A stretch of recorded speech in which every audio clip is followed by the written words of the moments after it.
You get disappointed when you come in and you see I've got a spray, you're like, oh God, that's really shit.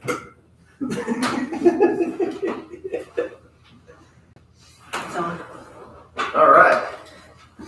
It's 8 o'clock. We have a quorum present. We'll do business. We'll open the commissioners meeting for December 6, 2021. Start with the Pledge of Allegiance. I pledge allegiance to the flag of the United States of America and to the republic for which it stands, one nation, under God, indivisible, with liberty and justice for all. Mr. Hope, come on down. Way better than Steve. That's right. Thank you.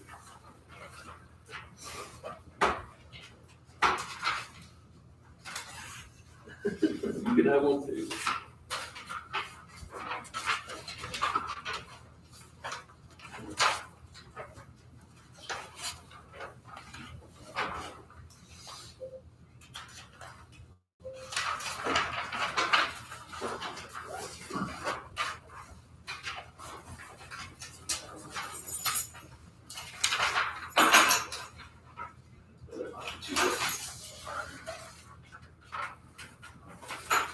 Got a couple of quotes to repaint the dome, the tower, the white part from the roof line on up.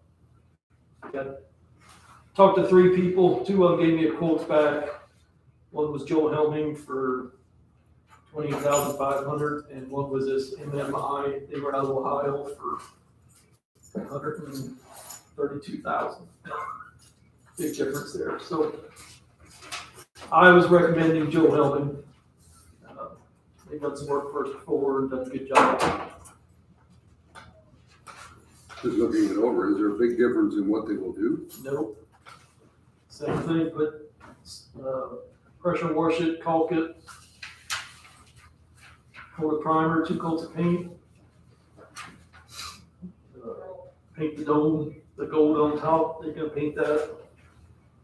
You know, I don't know why there was so big a difference. I know families do a lot of work around here. The only thing I see on MMIs that Oh, paint Light. the cloth. that they, Yeah, the black lettering. and they specify that they're gonna use the Sherwin-Williams Pro primer and paint. And you know, it's a high quality primer and paint. I'm assuming Yeah, they Joe didn't. probably use the same type of stuff, they just didn't put it on Yeah, their they just didn't. quote. As far as the money, I talked to Sandy and I was gonna use all my leftovers that I had, like from utilities and my repairs and put it all together in lump sum. And I should have enough to cover it. You have to have enough, or we can't sign it. Do what? You have to have enough, or we can't sign it. I'll have enough. And it's good. I mean, as long as I can gather them all together, like we said we could. So can you just paint the gold part? I thought it was a special process, the golden part of the dome. I don't know what they'll have to do to it. Because I think the gold are talking like it'll just be paint. I think it's just, I mean, it's not, I don't know. yeah, it's just It was paint. white years ago. Right. I mean, there's no I thought they gold special, leafed it or something, but it was not a real gold that no, they just painted. I got the gold paint left over from last time they painted it. The surf, or the wall below that, is that metal siding? Is that what that is? Like underneath the railing, that's all metal siding, it's all or aluminum, yeah. I don't know, I was coming down 6th Street the other day and looked at that, and in the sun, it looked like it was kind of wavy, and I never looked at it that carefully before. Yeah, it's a lot of it's peeling off. It needs some work. Yeah, I took a picture of it this weekend and it's due. Is he gonna work on the clockways up there? You can see it's just a little Clock's brown around in some of the fixed. spots. And Yeah, you fix that Thursday or Friday, Wednesday. What are the days last week? Was it off? Yeah, the motor was shot again. We had one of the motor leads, there are 4 arms that lead out to every one of the clocks, and one of the gears were all gummed up. And I don't know, made the motor run hard or whatever, so we had to put some new bearings in. And then he worked on that gears on the one face of the clock. the technology up there is not very advanced. It's little tiny arms going out and there's not much to it. Trying to digitize it or whatever we need to do, maybe put an atomic clock up there. There you go. Go for That that. wouldn't bother people. What if there's a digital timer up there? I'm not Flashing going to green. change it anymore either, but I can go in between, those old ones that used to flip. Oh, those are nice. Pay somebody up there to flip them. Yeah. All right, hey, Put a sundial up. I appreciate you bringing it in, Scott. Is there any other discussion we need to have on the issue? I'll move that we approve the proposal from Helming Brothers Incorporated in the amount of $28,500. I'll second. Any other discussion again? All in favor, say aye. Aye. Motion carries. And here is the signed copy. Do you want Scott to have it, or would you like to have it, Sandy? Just let me write it down, so I need to fax it back to Joe so I can get on his waiting list. All right. Any other maintenance business? No, not that I can think of. Do you hear any more from All good. the people on the monument, the parts that we've already paid for, the stone replacement? They came and looked at it again. He was down a couple weeks ago. They were working on the church again. He stopped by and took some pictures, and they're gonna give me a quote on it as far as the monument itself. Oh, I thought you'd already had that where they were going to replace like 5. Just to replace the 5 stones, but now to go to do some more, I know, Right. For the other- that other stuff we got done. Okay. I don't know what Brent got as far as the other part, the stone or the curving around it. I don't know if we got anything lined up for that yet or not. Anything else for Scott? Mm-mm. All right. Nope. Thank you. Thanks for letting me in this morning. No problem. Since you. They don't have to wait till January. So you got plenty of extra time to slip your stuff in, Chad. And to move my vehicle. All right, we had payroll for the last period. I'll move that we approve the payroll as presented. I'll second. Any discussion on the payroll? Nope. All in favor, say aye. Aye. Aye. Motion carries. Next, we have the minutes from the November 15th meeting. I don't have any changes myself. I didn't I move that we approve the minutes from the second regular meeting on November 15th. She'll bring the ones from Thursday if she gets them finished this morning. All in favor of the motion, say aye. either. Aye. Motion carries. And then I think you answered my question. Let's see.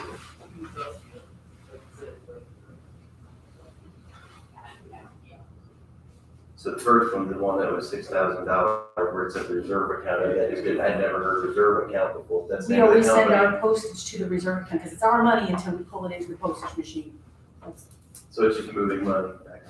It's just loading it in there, and then we pull it down into the meter. Got it.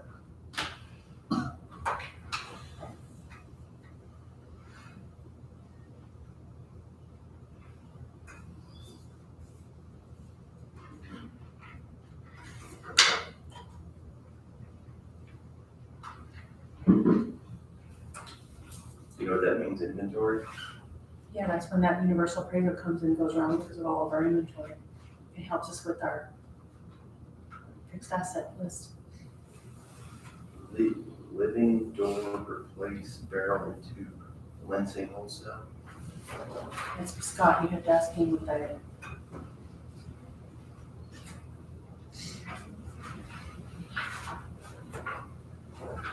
So one of the purchases on here was a walk-behind lawn and leaf vacuum for the security center.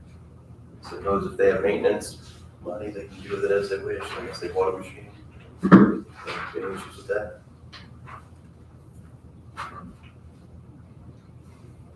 Every time I look through here, I try to see if there's anything that seems like out of line or a large dollar amount for something that's uncommon. And it was $2,400 for the town of lawn and garden. I didn't know what the security center would have been buying that, so I guess that's what it is. Lawn and leaf vacuum. All right. Did anybody else have any issues with any of the claims? You know, I saw your note in there asking about the 88. Yeah, Sandy, what's Fund 88? There was some hotel. That's non-budgeted travel for the prosecutor or for, 00188. Is it 00188? Yes. That's unbudgeted for county general. Like state called meetings for the prosecutors, so they don't have to have a corporation to go to. I didn't have it on my list. Fund numbers. Okay, does anybody have Anything that issues? starts with 001 is county general. Any issues with the claims? So I move that we approve the claims as they're presented. I'll second. Any other discussion? All in favor, say aye. Aye. Aye. Aye. Motion carries.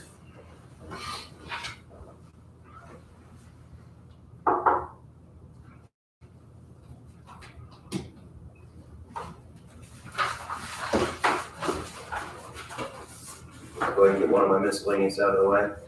So Larry Homer got a piece of mail here. But I thought it could apply to us. I've had a question about it. It was just for the DuBois County Chamber of Commerce. I guess they have an old mailing list or something. So it has a former commissioner on it. Says they'd like to invite us to be a member of the Chamber of Commerce.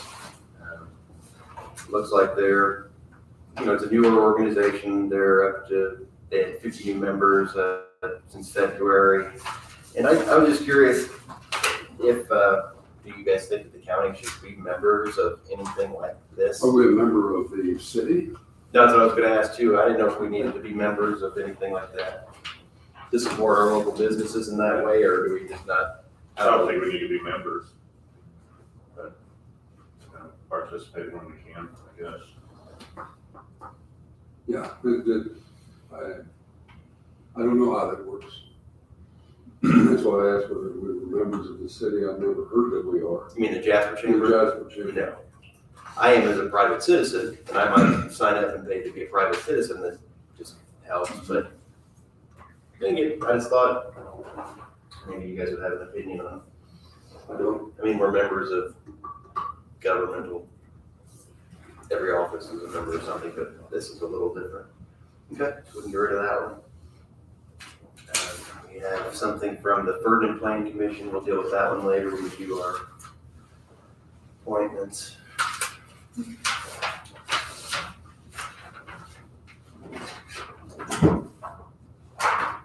Vendors for Youth asking for donation. It's probably not something that we would do. I don't know if we've ever done it before, no.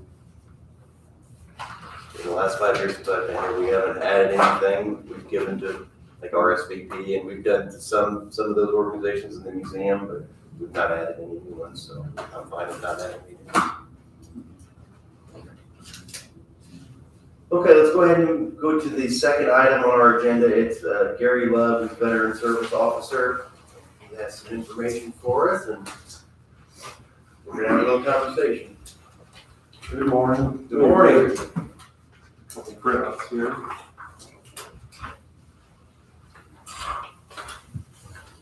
Sure. Good morning. Thank you.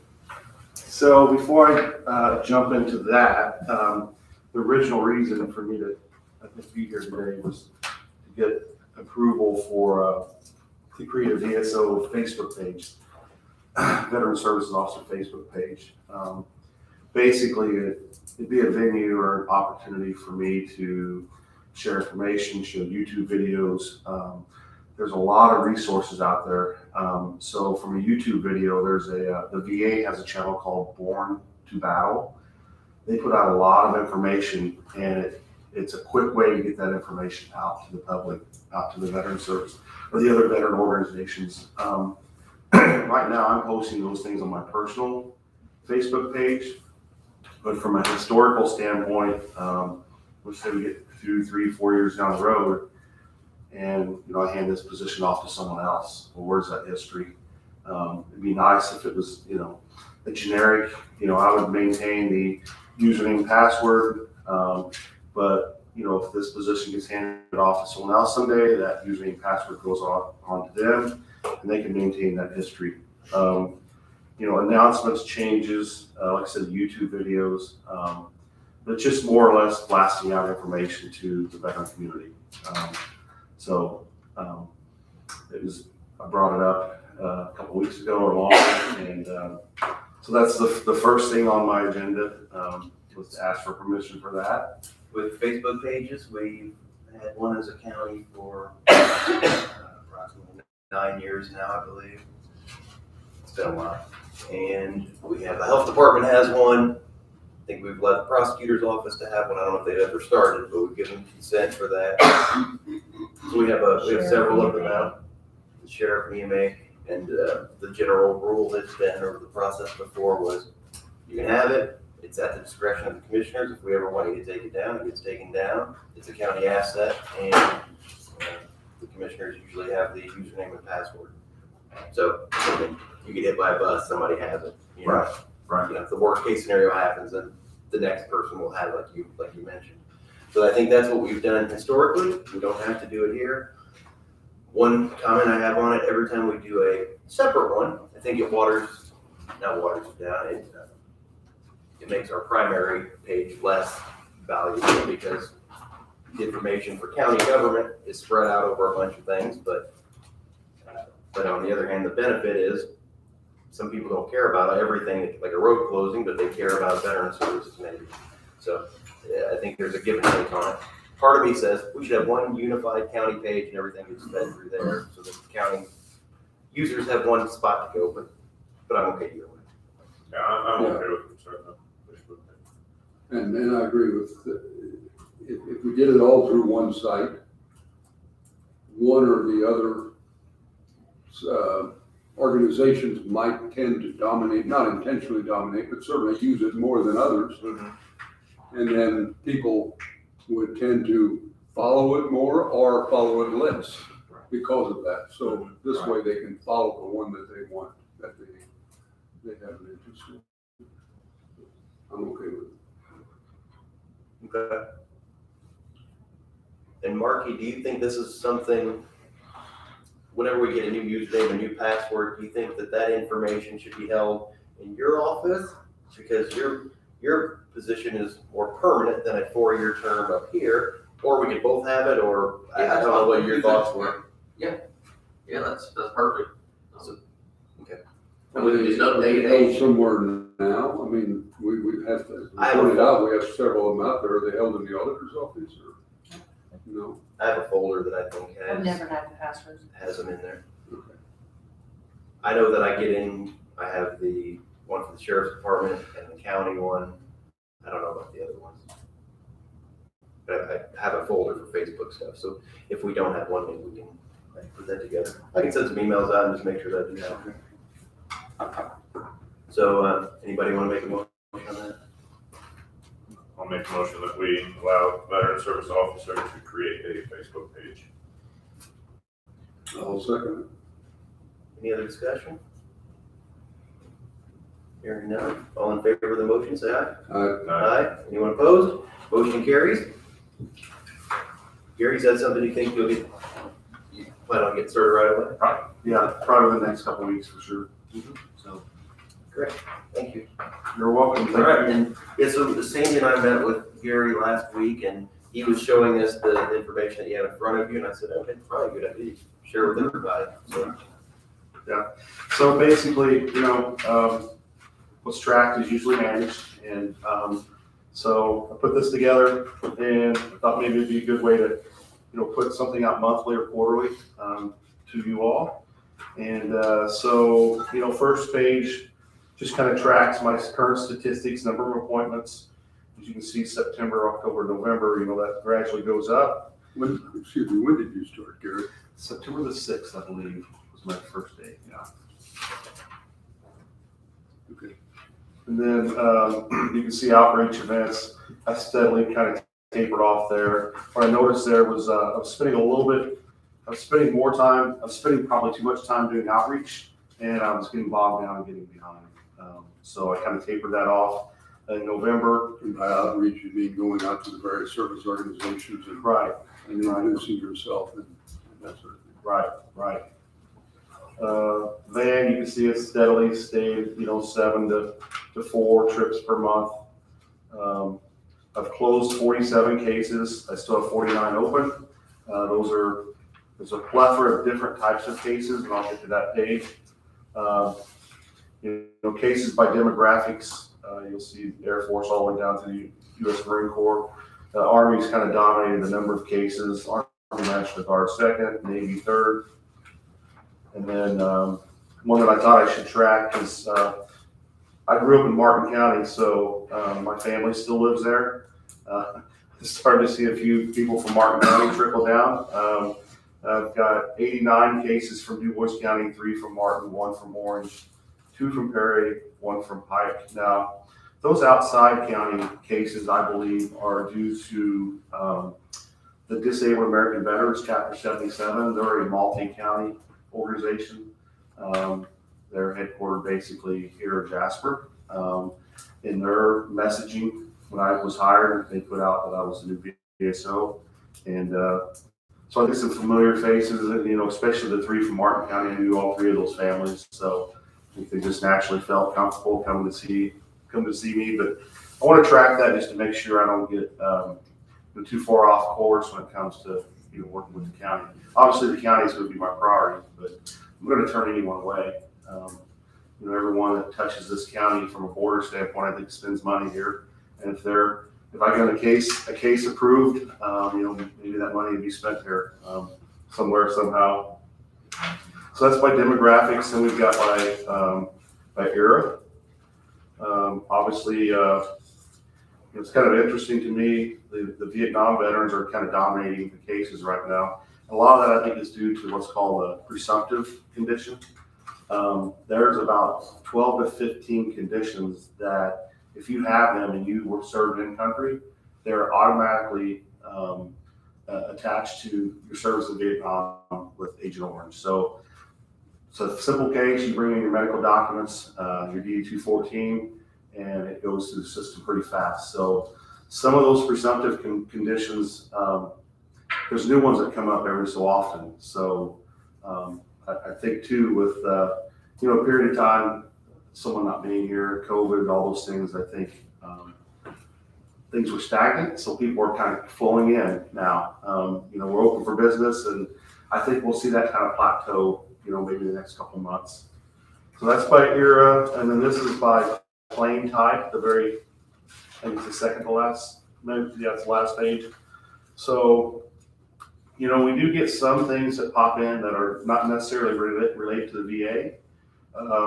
For instance, I've helped somebody from their thrift savings plan. I've helped them apply for that, ID cards, little things, but I like to track that to make sure I don't get too far off course when it comes to VA claims, healthcare, compensation, aid attendance, those things. So that'd be something good to kind of track and from a historical standpoint, kind of eventually learn where my busy months are by looking at the data.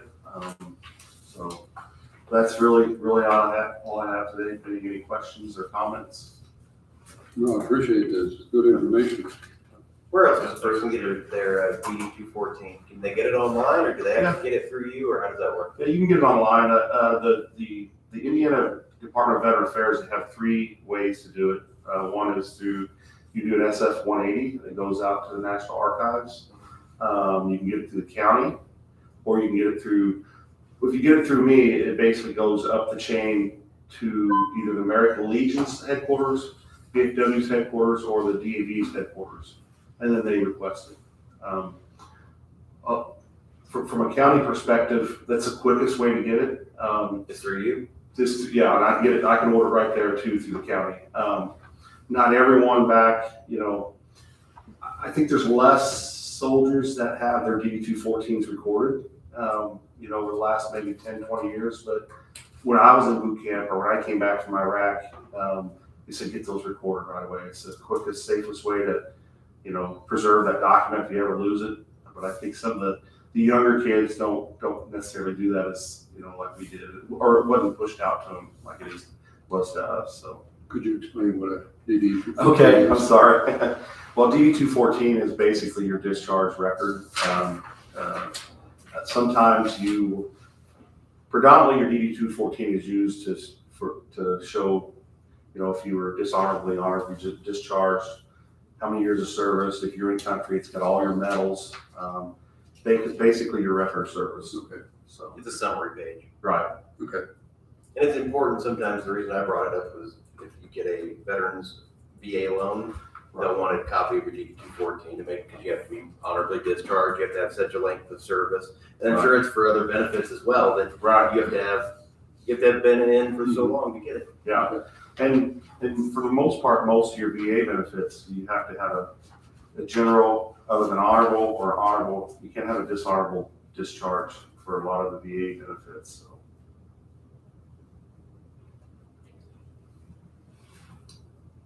So the other thing, were we gonna talk about the other part today, or I guess we're having a meeting with the Community Foundation too soon, so there's gonna be some funds that available to the county for veteran services and for the monument, so we're gonna be having another meeting, is it later this week? Yeah, it's this week sometime. I think maybe Thursday, so we've got some other good things that are happening related to this office and for veteran services in general, so. If it's determined that we ever need a part-time person, or if Mr. Love needs to spend a little more time, we're gonna have funds coming in for that, I think. We could divert to that. Any questions or anything? Thank you. All right, thank you. Thank you. All right. Thank you. Okay.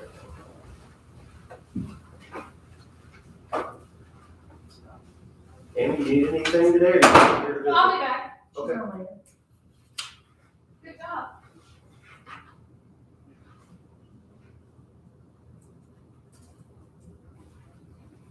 Gary seems to be doing a strong job. Yeah, no, I'm happy with what I'm hearing anyway. See where it goes. I thought this was interesting to kind of see that, yeah, it really took off. I mean, he was really busy when he got there, starting to plateau a little bit and level out. I'm sure he was feeling overwhelmed in the beginning. And he's already had that event at the Armory.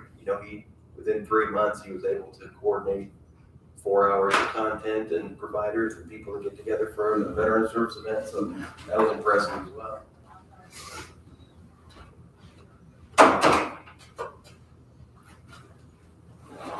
Mr. Rose, we're 2 minutes early. Do you think you're prepared? I think I can go ahead and go if you guys are ready. Please come on up. If somebody comes in and wants to hear it, though, you have to start. Yeah, I'll start over fresh. So I got quite a lengthy agenda here, but I don't think any of it's going to take a lot of time, and we'll just go through. I got the packets here, so we'll just take it kind of from the top here for open enrollment. Just want to kind of update you guys on what happened there. We did have 7 on-site visits at various departments, so we were basically available to all employees. And then we had 2 weeks of open enrollment. The first week was the on-site visits. The second week was basically in my office. And at that point, I had one-on-one meetings with 18 employees. Changes wise in the medical area, we had 25 changes, dental 15 changes, and vision 18 changes. Just meaning maybe they brought on a new child or someone came on. Correct, or took them off, or in reference to the medical, we had, of course, now we've added the wellness and the non-wellness, the plan. So we have some people going from wellness to non-wellness if they didn't complete their necessary requirements, or was on non-wellness because they hired in, when they were hired in, they're automatically in non-wellness, and then they completed their criteria, so they qualify for wellness in 2022. Retirement changes, we had 10. Again, that's through 3 platforms, the PERF side of it, as well as nationwide and Hoosier Star. Life insurance changes, we had 11 of those. AFLAC policy changes, we had 8. So all those changes have been completed by the HR department with all the respective carriers there. Last week I did meet with Brooke in payroll, and I gave her reports on all of this. I did have everything in an Excel format for her where she can literally check it all highlighted as she goes through and makes the changes.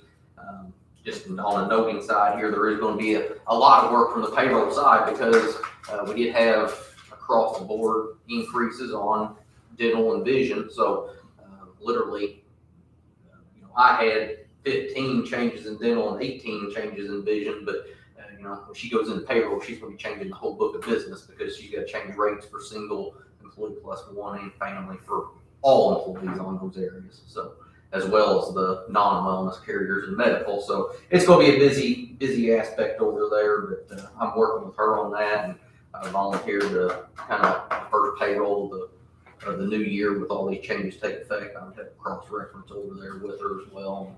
I think she's working with Lynn too, so we should have that covered. No issues there. Any questions on that one before I move on? No. Okay. Next thing here, I've got the COVID-19 leave request form. Earlier in 2021, we come up with this. I guess I do have a question. Okay. That new program, have you been able to institute that? The one that, Steel? yes. Yeah, that actually, How's that going? we're going to implement that the first quarter of 21. Okay. So, yep. I didn't know if that had helped with anything. No, it will help dramatically. Yeah. So I look forward to doing that into 2022. Yeah. So COVID-19 leave request form. This is nothing new. This is what we're currently using. If you remember, I came to the commissioners a while back, sometime last year, and requested this because we have the policy where if you need off, you have to use your PTO concurrently with it. That's just our county policy.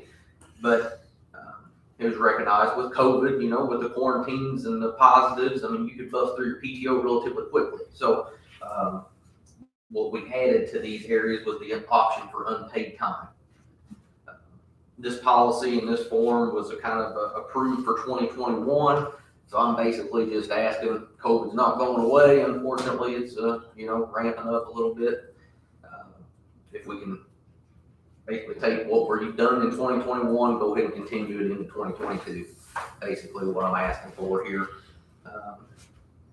If we go down from the top there, reason for the leave, if an employee tests positive for COVID-19, they got the options of remote work, accrued sick, PTO, comp, or unpaid time. Employee was advised by a healthcare professional to quarantine. They got the options to remote work, PTO, comp time, or unpaid time. Employee caring for children due to school closures or daycare closure, same options, remote work, PTO, comp, or unpaid. And then employees caring for an individual inside their household for an isolation or quarantine, not being able to attend school due to being named close contact, again, remote work, PTO, comp, or unpaid time. And they don't have to exhaust their PTO or comp Correct. to use the unpaid for these reasons. Correct. And the reason, like I said, the main reason behind that is you can literally be off for a week being positive, and then 2 months down the road, you're named a close contact, and you're out for another week to 10 days. It's just you could run through your time relatively quickly and not being able to enjoy anything, besides you're restricted to your house or whatever on quarantine or positive. So. Is the contact tracing still happening? I'm not hearing. I'm not hearing anything of that. I talked to Sean a little bit last week because we had some COVID stuff within the county, and I think we're pretty well just following that CDC 7, 10, 14 guidance. So they guidance on It still happens in the schools, which has no bearing on what we're talking about, but I know it does still happen in the schools to some extent. It's not as and each much entity. as it was in the beginning. Yeah, each entity's taking a little bit different practice. So we have one employee that has daycare arrangements. Well, certain daycares have certain arrangements. It might go beyond the CDC's guidance. So some time off, so it can impact employees. So. We had at the bank a couple a couple weeks ago, got a call, hey, you had a meeting with this guy last week, he showed up positive, and the guidance that we were given was if you're asymptomatic, a close contact that's asymptomatic, then they, the quarantining wasn't a requirement. I don't know if that's across the board or if that's just what that one situation was, and I don't know. So as I'm looking through here, employees positive, they can be positive and have no symptoms, and I would be okay with them doing, if they show you they have a positive diagnosis, then remote work, sick, PTO, comp, those all seem to make sense. Same way with if they have a note from a healthcare professional telling them to quarantine, that makes sense. But on these last two, I wonder if the employee has to care for someone else, should we be giving remote work as an option? Because if they're at home because someone needs cared for, can they care for someone else and work remotely?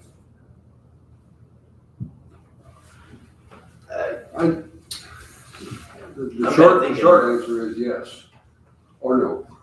It depends on the situation. Yeah.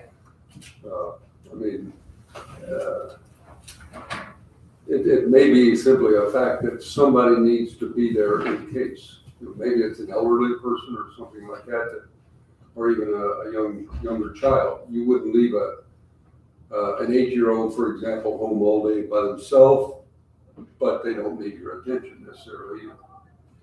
And I think it's a lot depends on the case situation. It might be a deal where, they're ill laying on the couch. Well, you can still be on doing your computer work while they're sleeping on the couch or whatnot. I just don't want to leave something open for abuse where they're, oh, yeah, got to take care of somebody. And I just want to make sure we're getting a full, getting work from people when they're doing remote work. It'd be up to their supervisor to make sure that I'd rather err on the side of we identify that, we address it if it happens. Yeah, and the remote work, again, this form has to go to HR and their department head. So their department head, they've got to allow the remote work. Some county entities can't. The highway department, they're not going to remote work. It's just impossible in their job. But some of the county offices here, they possibly fit 500 west from home. Yeah. You guard this prisoner while you're at home. But the department head has to obviously have a criteria. Hey, this is what you need to get done in the next 3 days or whatnot, and this is your assignment, so to speak. And how often are you getting a request like this? Weekly? For like the last 3 months, it's been not very busy at all. The last 2 weeks, it's been busy. And do you get any proof on any of these, or is it on their system? Yeah, they do give me the Indiana Department of Health. They will send like email or confirmation that they're positive test result, yeah, and they do provide those. Anybody have any issues with this otherwise? No, I don't want to beat it out any further than we need to. If Marky's in favor, I mean, if you have some suggestions for changes, I'd listen to that. But It's worked all last year and it's worked well, and I think it's needed for next year, just given the situation that we're in. I think it's just a good employee relation thing to do. I'll move that we approve continuing with the COVID-19 leave request form that Mr. Rhodes presented to us, and let it be open until such time as it's no longer needed. I'll second. All right. Any other discussion on that? All in favor, say aye. Aye. Aye. Motion carries. All right, next order of business I got is the Fridays in 2022 doing the Gene Day promotion. Genes for a Cause, basically a $20 donation. They would provide the money to the auditor's office. That's all right with you, saying I didn't ask you beforehand, but We're used to that. I was gonna say just kind of good checks and balance there. So all money would be donated to charities, and last day to donate is January 31st. We kicked this off January 1st. Some notes there on the back. Last year in 2021, we had employee donations accounted for $1,180. Those donations help local and national charities meet their missions for 12 different organizations. So from an employee standpoint, it's just, employee relation wise, it's just a good thing. They look forward to wearing jeans. Community wise, $20 donation goes to good causes. So It's $20 a year. $20 a year, yeah. We've never had anybody qualify. I mean, it's an honor system, so we don't really, how often you're wearing jeans today and you shouldn't be. Yeah. I looked on it's $5 every Friday, if you want, if they allow it that way. So it'd be like $200 up there. Because not every Friday they allow it, but it's $5 each Friday that they do, so if there's. You guys get paid a whole lot more than our company. Don't know about that. Is $20 fine? Is that? I think it's good. I mean, it's going to local charities and stuff, so I think it's, last 25 for 2023? Well, if you think about what, approximately 26 Fridays, $20, I think you're coming out ahead here, $1. Not even $1 a day. Yeah. I think that's your point, that maybe we need to up it a little Yeah, bit. that's what I was saying, for 2023, let's make it 25 or something. It's just easier matter. and Again, more I'm- change. 20, yeah. I'm the sourpuss every year who thinks it's a bad idea, and then the other two always approve it, so. Were you guys okay with this again? Yes. Okay. Tradition. It's tradition. We've always done it that way. That's right. We're helping the community here. All right, anybody want to make a motion to do this? Do we need a motion for that? Yes. I'll make a motion that we, again, do Jeans Day in 2022 for $20 donation. Be donated to local charities. One second. All in favor, say aye. All right. Anyone opposed? Aye. So motion carries.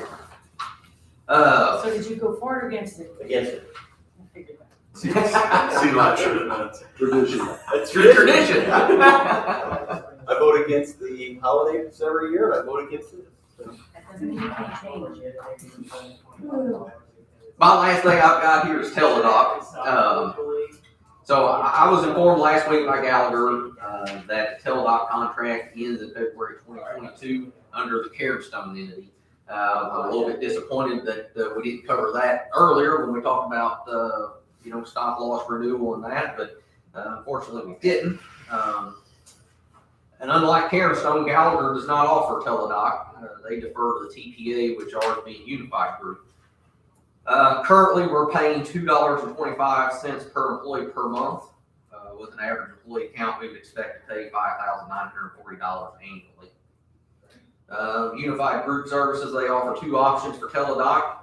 The first one being $4.25 per employee per month with no consultation fee. With our average employee count, we would expect to pay $11,220. The second option is $2.25 per employee per month. However, each visit, you get charged a $55 consultant fee. And with our current count and utilization rate, we would be expected to pay $11,495.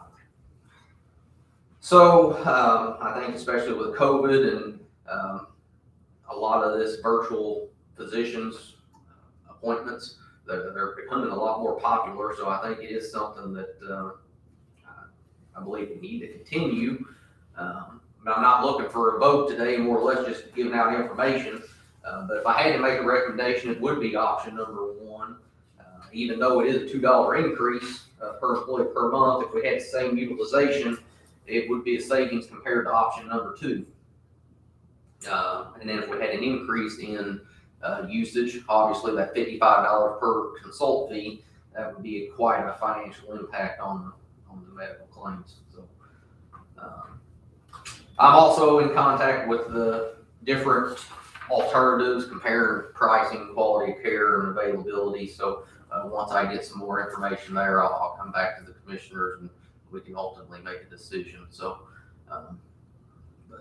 that's just kind of where we are with Teledoc. Like I said, I'm kind of disappointed Gallagher waited this late to tell us this, especially since we've already handed out benefits guides with promoting Teledoc, and I worked with them on the Teledoc registration campaign and all that, and no word of this was shared, so it is unfortunate, but, you know, that's where we're at with it.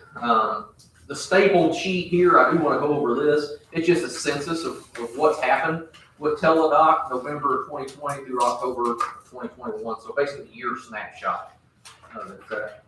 You guys can look over the report. I'm going to hit basically what's highlighted in yellow for sake of time and that. So claim savings and utilization, Teladoc here, savings year to date, $52,217 is what they're saying we're saving the medical plan by having Teladoc. You think that's true, or you think that's? I think it's inflated? I think it's inflated. That's why if you look up to, I didn't have it highlighted, but in between those two highlights, those annualized utilization of being 48.6%. Again, that looks like a great number, but it's definitely you can see how they figured that. But it makes utilization look a lot more than what it really is. But that's how they figure that annualized utilization. So. So is this on the next page? It says total number of unique users. So 60 individual county employees used Teladoc over the last November to October. Is that accurate? Is that what you're, I mean, just from your, I mean. Or just 60, No, we had 60 calls. 60 calls. 60 calls because we had 101 usage for this period. Okay, so 60 people used it 101 times is how I would look at it. Because it says unique. Okay, yes, okay. Yeah, so we had 45 people go one time. We've had 12 people use it twice, one person use it 3 times, and 2 people use it 4 more times to come up with a 60 number. Yeah. Okay. And then if we go back up to the top, visit request, 71% requested Teladoc through the app, which is easy to download. 25% used the call center, the 1-800 number.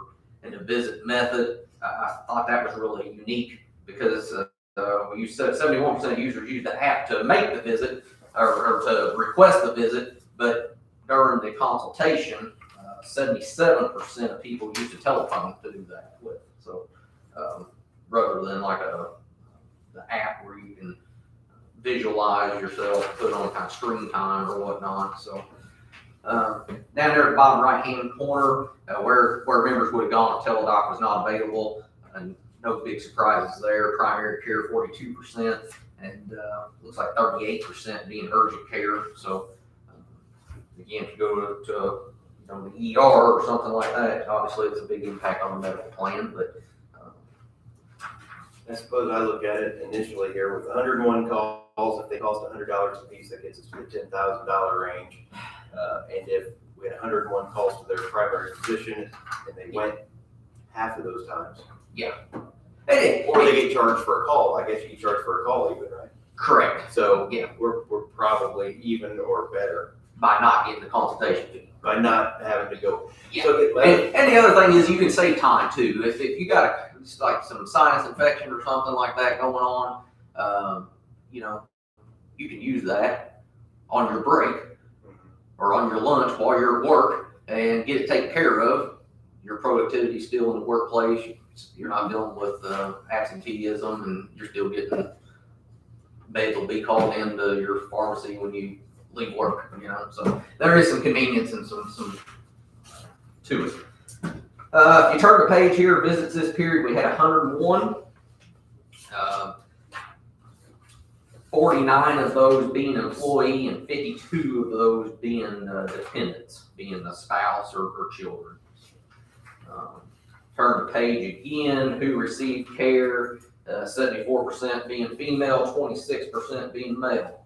I got highlighted days a week, again, basically 24%, so nearly a quarter of those calls came in on Saturdays and Sundays, again, when your primary care is not going to be open. So, and then if you go down the bottom right-hand corner as well, I do like to highlight those. 35% coming in between the hours of 4 p.m. and midnight, and then 20% coming between midnight and 8 a.m. Again, that's after hours when your primary cares, all that's closed. So seems like, that's why I tell people when they're a new hire, I said, go ahead and download the app. I said, get your account signed up, because I said, when you need it to work. So, if you have any problems, holler at me. So, because it's always gonna happen on weekend or holiday, that's just how it works. So, utilization by age, again, I don't think that's surprising, because, telehealth, telemedicine, all that's relatively new within the last five years or so. It's been really coming to fruition. Basically, ages 0 to 17, 24.8%. Utilization, 18 to 26, 21.8% utilization. Again, those younger members, they're the ones that got the cell phones, all that in their hands. That's how they like to communicate more. Instead of picking up a phone or going to an office, talking to somebody, they'd rather send them a text or an email or something like that. So that's not surprising there. Then if we, That usage by, or utilization by age, that's the dependents are figured in on that. yes, yeah. That's why we've got Yes. 0 to 17. Yeah, under, they can stay on insurance till age 26 under Obamacare. So basically, the 24.8 and the 21.8%, that's gonna be dependent children. So it's being used a lot for dependents. Did a lot for dependents, especially for dependent children, yes. The next page here, I'm not gonna really hit on anything there. Average wait time, 26 minutes, or 16 minutes. I've used it, I've never been on hold for over 5 minutes when I've used mine, so, that 16 minutes there is surprising to me. Clinical details on the next page, prescriptions by visit. I think this is interesting. Out of the 101 visits, 46 visits received an RX and 55 did not receive an RX. So that's good and bad. I think if you're making a phone call, you're hoping you get a prescription, you know. But also these physicians, they got to take into account for their license and stuff. So if they don't feel like you need a prescription, they're not going to give you one. So, you know, so that's good and bad. You know, I think all 101 probably wanted a prescription, but only 46 out of 101 got one. So, you know, and again, this is general medical, so it's not for your, you know, your major issues, but more or less for your cough, allergies, you know, your acute sinus infection, stuff like that. That's what it's for. Any questions on that? My first thought when you started going through was, I wonder if there's a local physician that for $10,000 would take our calls for the year. If there, you know, if it was 101 calls. Yeah. Then I thought, well, if there's a local physician doing it, probably twice as many people would utilize it, and then they want more money the next year. Yeah. And they don't want to do it 24/7. It would take a group. Yeah, this is 24/7 here, which is nice. I guess I'm just disappointed that the cost, you know, going from $225 to $425, $2 per employee per month hit. That's the thing that's bothering me the most. But it says you're still looking at alternatives. Yeah, we're looking at alternatives. So you know, we'll see, and I'll bring all the alternatives to you, and then we can go from there. So. Thank you for the update. I don't have any other questions for Marky, if anybody else does. Good information. All right. Thanks, everyone. Corey? First up, I think the Buck Shoals Park portion of this is canceled, right? Correct, For yeah. the future, but we're gonna talk about the Bogle family subdivision. Yes, the vacation and the new subdivision there. Morning, Corey Bettag with Cash Wagner Associates. I have a petition to vacate the Bogle family subdivision, and it's also the acceptance of the Toka Hills subdivision. I've got copies of all those. Let's see first. Yes. So this is the one we looked at a couple times, correct, where the family is moving the property around, Yes, the design of it. Yep. Layout. The original intent back in 2006 was to create a buildable tract by the ordinance, and they did a more or less a tidal right of way, a 60-foot right of way through the middle of the field. And then now they're gonna change the lot sizes to better fit the land.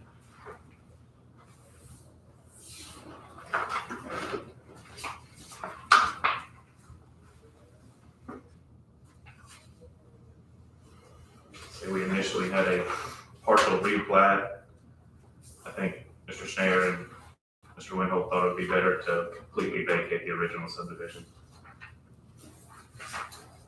So we went that route. Mr. Schneider, do you have any comments on the request? Do not. I know they've been here before. We've had some discussions here and also shared within the ordinance that allowed it just to come before you guys as a petition for vacation. And we'll kind of start from scratch after that. I think it's in order.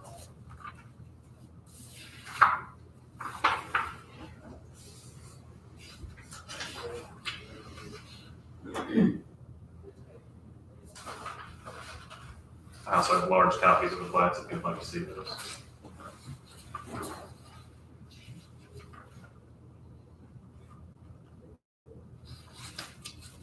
Or you need to sign all those too, probably, if we approve. Correct, yep. Give Commissioner Bromas as much time as he needs to review them, and then we can take action.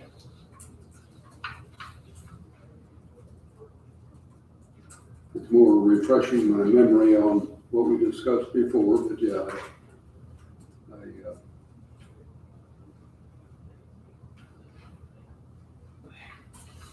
you can understand. Yeah. So all three lots have adequate road frontage. Yes, all three actually have road frontage on Ellsworth Road, and 2 of them have frontage on the state road. On the state road. Mhm. And that lot in the lower left corner has an easement. That was the old lot number 2 for the old subdivision. Yeah. That's what that is. Yes. So that one there will go away. It's lighter in color on the lines. Oh, it will become part of lot 3, Yes, that little square in the lower left-hand corner will be included on lot 3. in the new lot number 3. Yep. Okay. Okay. Yep.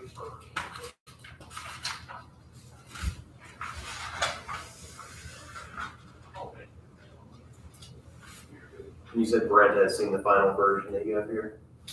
I don't think Brent has seen the final version. His recommendation was taking that existing right-of-way away, and including it in the original. And you've met whatever his criteria is. Yes.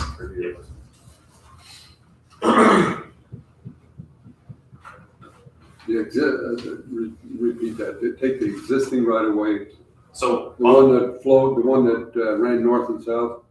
yes, that existing 60-foot right-of-way, Yes. and then also the existing 30-foot right-of-way on Ellsworth Road. It kind of makes an L shape there. Yes. He wanted not to keep that on the books, but to vacate it by the old plat, and then put it back in the dedication of the new plat. Okay. So that there's not part of a right-of-way left by the old plat and part of the new right-of-way by the new plat. It's all covered under the new plat. Okay. Okay. Yeah. Kind of like combining parcels. Yep. To make it a single. Yeah. Okay. I think I understand. I think I remember.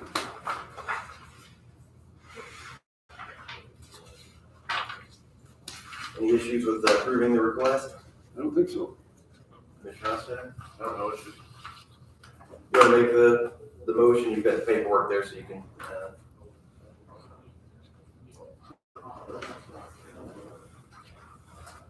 Well, I think you're looking at Exhibit C. You have that? Exhibit C. Exhibit There's 2 A's and 2 B's, and B, that's good. B So is today's action just the vacation? is a vacation. It's the vacation and the acceptance. I see what you're talking about, Greg, yeah. Oh, here's C, that's a blank page. Right. The signature page. At the top, though, it states that per Indiana code, the Board of Commissioners approves of the vacation of the subject plat Grove family subdivision. It summarizes our action. Correct. That on one of them, it does not approve the new plat, it just vacates the old one, which would then be recorded. and then you would take action on the new one. So our motion is literally that paragraph. I believe it Yeah, can be. per Indiana Code 3673-10D, certificate of approval for the vacation of the subject Platte Grove Family Subdivision as recorded in Plat Book 9 on page 143 in the Office of the Recorder of the U.S. Senate. Correct. Make a motion that we adopt that statement. I'll second. Any other discussion? All in favor, say aye. Aye. Aye. That motion carries. So we'll sign the copy that you have, Commissioner Brown. Okay. Have to be in blue or black, okay? Blue or black?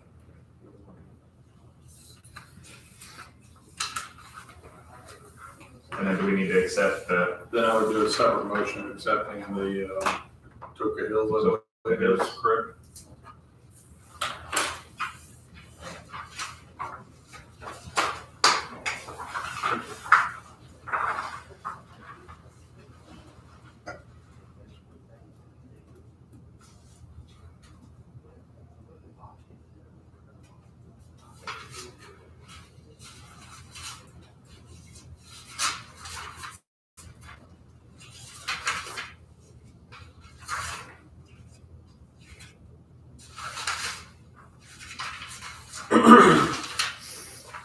We don't have any need for us to sign this version if we approve it. No. We'll sign the one. I'll bring all the Mylars and papers, I'll drop them off. Okay.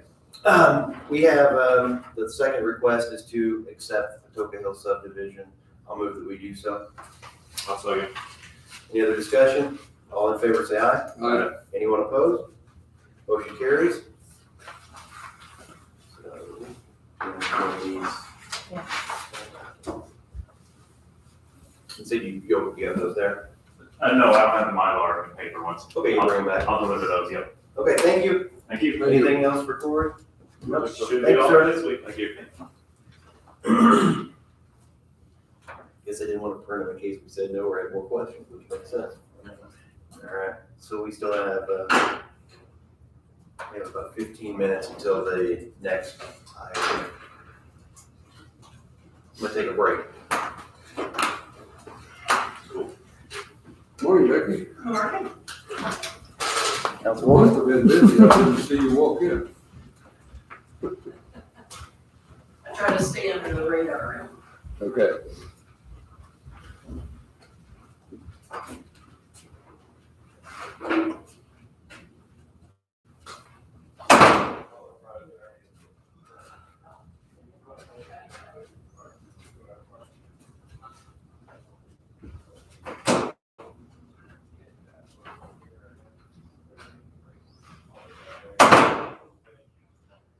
I'm usually the one that sleeps through the storms at night. Carol's usually the one up. Last night, she slept through it. I was up half. Me too. I was too. I couldn't believe it. And I started eating my Chex Mix that I just made at about midnight or 1 o'clock, something. I thought, oh my gosh, I don't get to sleep soon. I know. Yeah. Blew my decoration down. Well, that's, I think, what I was worried about too. I have, several outdoor trees that were artificial trees, so I have, and I had them weighted down and stuff like that. Yeah. Oh, Those yes. winds are gonna blow over, but they didn't. Oh, good, good. Yeah. But and nippy, Yeah. I didn't watch how quickly it dropped, and it got darn cold. I'm cold, and then I think when I got up, finally it was like 42 degrees, and they said it's supposed to still drop down to about 37 or something today. It's crazy. Yeah, though, and that wind is supposed to keep up or, Yeah. whatever, 14, 15 miles an hour. So, dog won't get much of a walk today, it's not. No. Walking around. No, it isn't. Subdivision? It's just Yesterday morning was good. Oh, yeah. What I just think they created it, I didn't know yesterday morning whether it rained, but then rains are coming. We got a lot. and do I just file, do I file this, do I record this? This needs to be recorded. And the signed exhibit C. Got it, I'm do all of them. Somebody needs to. Do I do, I mean, the maps too? Because they're all exhibits.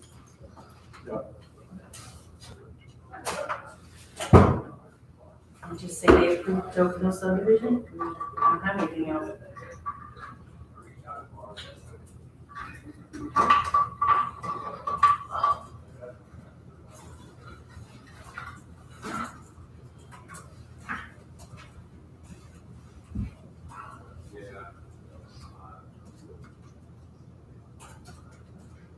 It was funny last night. On those Sunday nights when I used to have a job to go to Monday morning, that had a big project or something on my mind. Yeah. Sunday night was the night I would get something. Well, I'm like, trying to tell you, you don't have anything. Yeah. Yeah.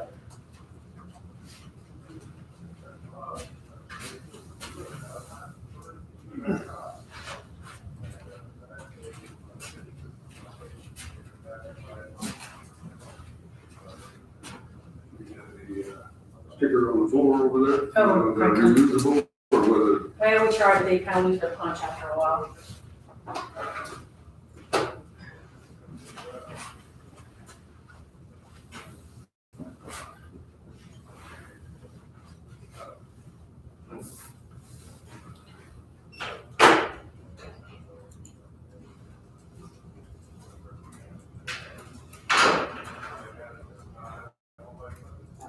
So how was your conference last weekend? good, Was it good. good stuff It going was on? good to get back in-person meetings and things like that.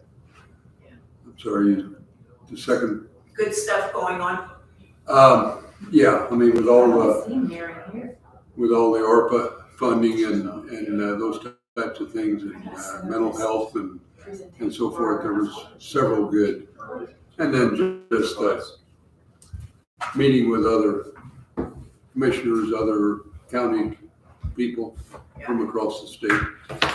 I mean, we always say that you get more out of the hallway discussions than you do out of the sessions sometimes, and there's some truth to that, but there's also, Make it worthwhile. there's also just putting it into perspective. That's a little You tougher to know, win. that we're not an island.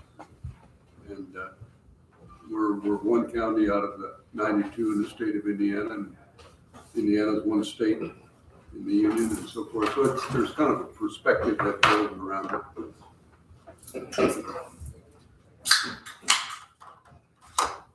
All right, Are you get back to going business.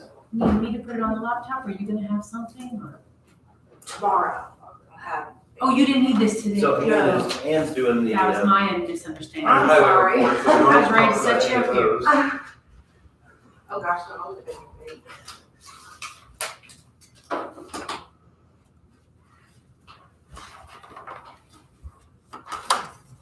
I think we were possibly just talking about this, Commissioner Hofstadter. We've got our appointments. Let's see where we are with those. Hopefully we've got those about wrapped up. All right, number one, the 4-H Council Okay. Board. I don't have any suggestions here this morning. First of all, let me ask this, and I think we talked about this before, the Tyler Kissel appointment, is that a council appointment or a commissioner appointment that we, how do I want to say, allow the council to make? That's my impression of how that works. I don't have any idea. And I did talk to Jake Memmer, and that was his impression as well, that he was a commissioner appointment and that Tyler is a council appointment. But I think when it was set up, they were both set up as commissioner appointments, but we deferred to the council on the other one. So at any rate, they are both going off the council. They're both going off the 4-H council, Memmer and Kissel. So we need new appointments. They have, Jake suggested or recommended some people who are already on the council. For example, the person who is replacing him as treasurer has a possible appointment of ours, but they are already on the council. So And that's kind of the way we did it the last time. We chose two people that were on the council as replacements. And then he gave me three other names as well, two of which are on the council. One is coming home to the council, and there is one opening on the council as of this point. So if we had a name that wasn't part of the group of names that I have here, we could certainly suggest that. I mean, if we had somebody that's off their radar. Right. Right. So, I would be okay with just, for example, in Jake's case, replacing him with the person who is going to replace him as treasurer. That's Maddie Geisler.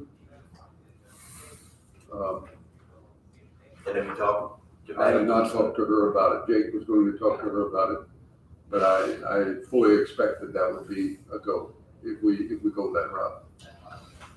Because there would be probably more of an expectation if there are appointment than if there's somebody else that they may come to a meeting or two over the course of the year. As Jake has been here reporting occasionally, she would fall into his role. And when they make their financial request, Maddie would be the one to come anyway. Mhm. More than likely, yes. So do you think by, well, I mean, we'll need to know by next meeting, you think you'll be able to wrap that up? I think so. And you'll talk to maybe the council I think so. president? I just wanted to bring it here Yeah. first in case one of you had a name that you were feeling strongly about, that we go in a different direction. And The only thing I'll I- also talk to Mike about the appointment, the Kissel appointment, and see where he wants to go on that. Mike Klitzer is what I'm talking about. The only thing I was gonna say about any of these, I think, and I don't know if she had anything particular in mind, but Clerk Kevin Brock mentioned that if we had an appointment for something that maybe we could bring it up to her too, she may be interested in serving on something if that's allowed. Right. So She didn't specify No. any particular. just if there was some way she could be involved in something. Yes. So If any of us want to reach out to her for anything, we could always do that to see if there's interest. But you'll continue to work on that I one. will. So how about this, just in the interest of time, we'll skip the ones that are taken care of. So that's the remainder of that page. Yes. On the next page, I have Mark Dilger. I've talked to Mark, and yes, he is, at this point, at any rate, willing to accept reappointment, and I think we've got a letter to that effect. We do. Okay. So, where we at?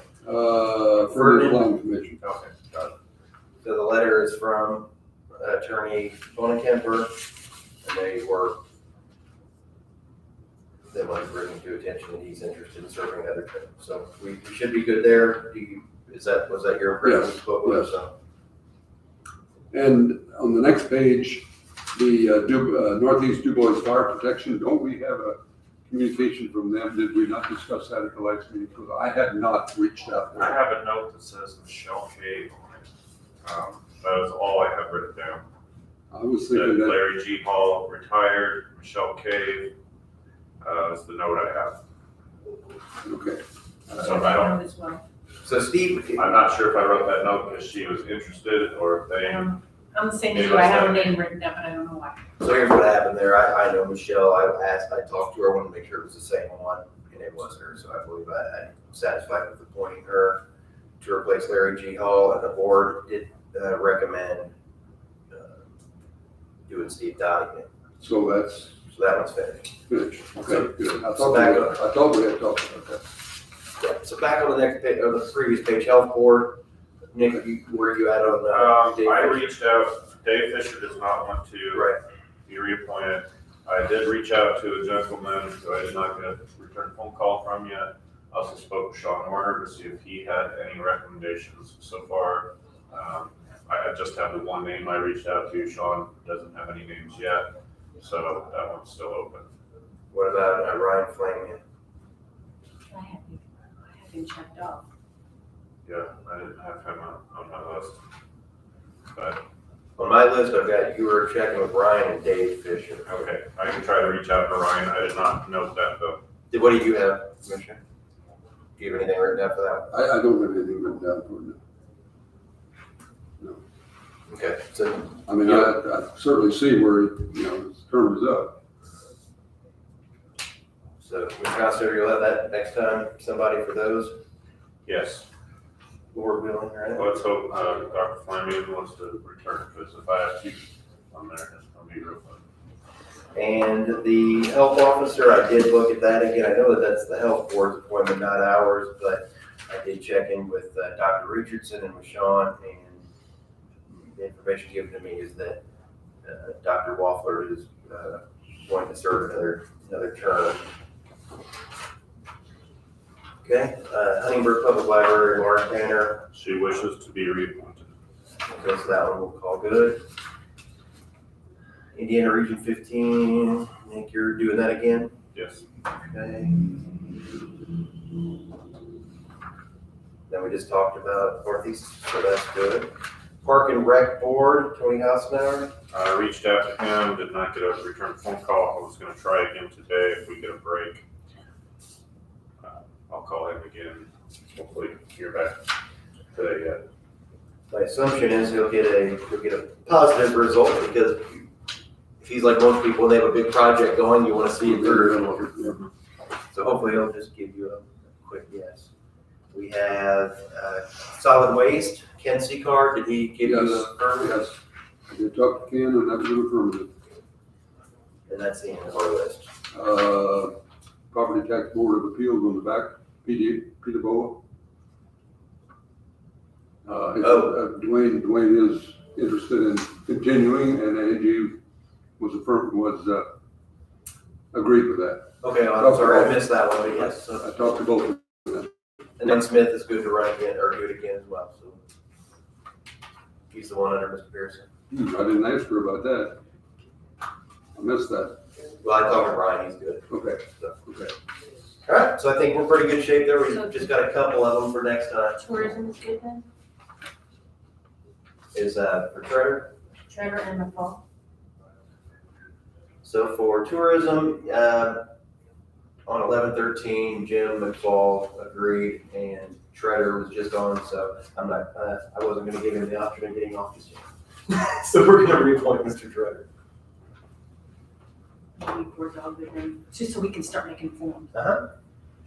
Yeah, so Steve is good with these, we took care of those people. Good. Excellent. So it is time on the agenda for the Regional Sewer District. Hello. How are you guys doing? Fine, thank you. So I've got some hard copies for you all. For the record, would you say who you are and who you're with? Oh, yes, sorry. Mary Austin with Clark Beats. Thank you.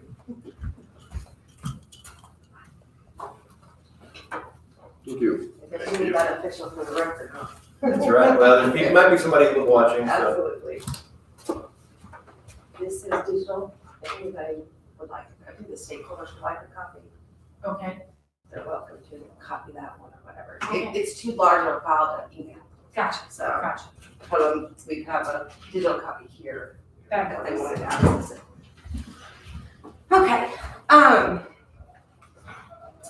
basically today I just kind of want to give you a general summary, for tomorrow's, I'm talking a little bit about tomorrow night, for tomorrow night's, public meeting.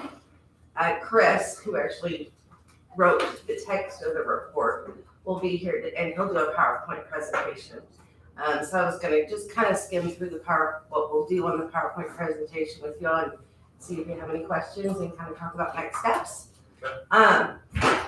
In general, the first sections basically cover current conditions. I know we've kind of belabored that topic quite a bit. So I won't go into a whole lot of detail there. Obviously, current conditions are you don't have a collection system outside of any of the existing municipal areas within the county. And majority of those are septic systems that are in poor shape. And are in main issues with a lot of that is size of the properties and then the soil conditions that are not conducive to having septic systems. So even if they were to update their septic system without putting in a highly expensive mound system, if they have the room for that, a lot of these properties really aren't able to properly sewer without public sewers. Noting that basically in Du Bois County, we've got 6 existing treatment facilities.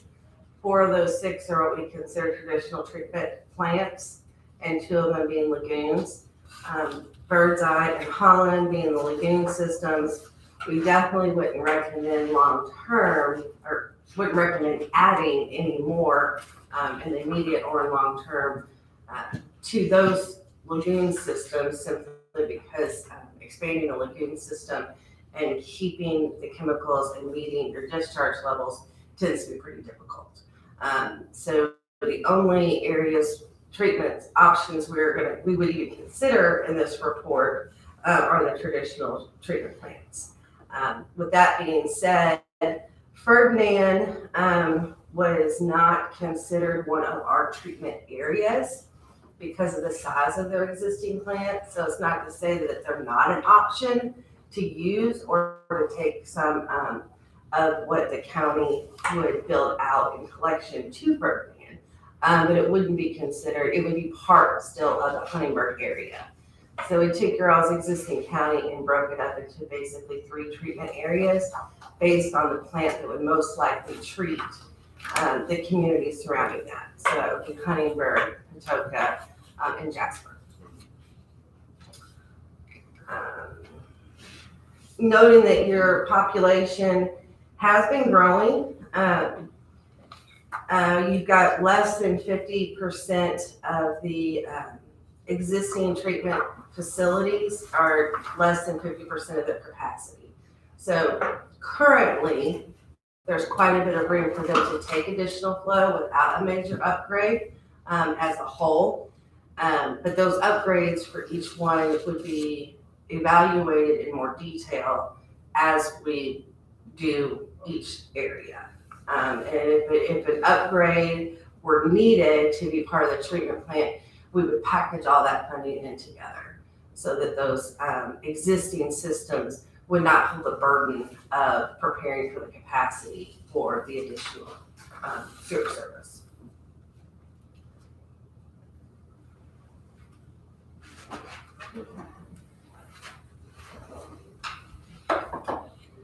Looking at corrective measures, INM requires us to consider multiple different options for corrective measures. The way we looked at this is the reality is you only have one viable option, which is to put collection system public service out there. Over the years, basically we discussed the fact that over the last couple decades, each one of the communities, or larger communities, Huntingburg and Jasper, have studied the option of expanding their system and bringing some of these areas that have failing septic systems into their existing sewer district and treating it. And none of those studies have shown to be a viable option for them. We've discussed that as well, that primarily because of that initial cost of construction. Overcoming the debt service that any of these communities would have to serve such rural areas is very difficult for an existing system to do without realizing that they're burdening their existing customers. The way we get around that with the regional sewer district is the amount of funding that's available, because it's a regionalization project that doesn't tend to be available for the existing systems. So our goal in making this successful long-term and to be able to build out the collection system is to get 50% of the initial construction funded. Obviously, our goal is 100%, but realistically, when you look at the numbers and everything that are in the appendix in here, when we have done the financial analysis for what like long-term operation and maintenance would be, what fee rates would be, those types of things. We've done all that with the assumption that we would be able to get at least 50% of that initial capital expenditure covered by funding. Can you explain what I may have zoned out when I was thinking about something you said, with the 50% funding, you're talking county funds, grant dollars? We would get grant dollars. That's what you meant? Yes, I assumed that that's what you meant, but I wasn't positive. And then the remaining 50% could come from county taxpayer dollars or bonding or whatever traditional financing would be. correct. Okay. And, you know, I did read the whole report, but that's been several months ago, so it's not super fresh in my mind. it's probably changed since the last time we read it, but this is the final one. There aren't any changes after that, but yes, so of course, when we go to do the initial one, which based on our findings should be Hayesville, and I'll talk a little bit in a minute about how we came up with that conclusion, but when you go to do the initial infrastructure, the regional sewer district doesn't have any income to go off of. So at that point, that matching 50% would have to come from, yes, county funding or some type of traditional funding mechanism. And then the other 50% looking at different funding options, like our money, as well as SRF. And then, of course, we did the round one applications for the SWIFT funds. And we knew when we put that in that was kind of a long shot. You know, really weren't far enough along to get priority rating on those. But after kind of doing a debriefing with the selection committee and kind of prepping them for the next round and our next application, sounds like you're in really good standings for the next round, which will be in the summer of 2022, to receive funds out of that, as well as SRF. We've talked quite a bit. SRF is who did the $30,000 grant that we got to help with the study. And they will, they also have, we've had initial talks with their selection committee, and they have agreed that you all probably the number one project in the county right now for those rounds of funds as well. So I think we're in a really good position for optimizing as much funding as we can. When we look at kind of how we prioritized the areas, we broke everything down and targeted basically 15 different communities. And there's a list of those on page 6. There, thank you. So we started with the 15 different communities, and then we prioritized them based on community size, and included in that is their density, basically how many services would we get per mile of construction, the distance to their wastewater treatment plant, environmental impacts, as far as what the current negative environmental impacts are and how heavy those weigh in certain areas. And then we also looked at, well, we looked at cost per property, but we also considered the discussion on grouping some of these projects and the fact that, so Hayesville ended up being the number one rated project to tackle first, which I don't think was a surprise to anybody. But for instance, Portersville is further down on the list. I think they were fourth. You got the list right in front of you. Page 7, yeah. Yeah, perfect. So yeah, Portersville was further down on the list. They're at 4. But when we actually go to do the Hayesville project and start that initial preliminary engineering as opposed to concept, which all of this is concept layout, we will at that time also look at the possibility of packaging Portersville with Hayesville because of their proximity in size, there's some logic to economies of scale, if we can get enough funding, that doing both of those at the same time, even though it's out of order, would make economic sense. So that was the last kind of prioritization we looked at, is the possibility to group some of these communities and get them done maybe earlier than what they're laid out in here. But the plan lays out a 20-year plan to do the top 10 areas. The reality is there will be some areas that are not feasible, not just economically, but geographically, that aren't feasible. Looking at those areas, and Chris can tell you a lot more about the details of all of that tomorrow, but the summary of that is, looking at those areas, we don't see any area of significant density that is not feasible. So you're looking at areas we're talking about that we have issues with long-term being able to do it at all, are areas that really haven't been developed. Of course, we did look at the mid-state corridor a little bit, and that as far as development, of course, we don't know exactly where it's coming yet, but realizing that some of the prioritization may change once we get that final route, as well as a little bit of discussion on, in order for Boys County to get the growth and the development, and that economic infusion that everybody's kind of expecting from the mid-state corridor, you have to have sewers available.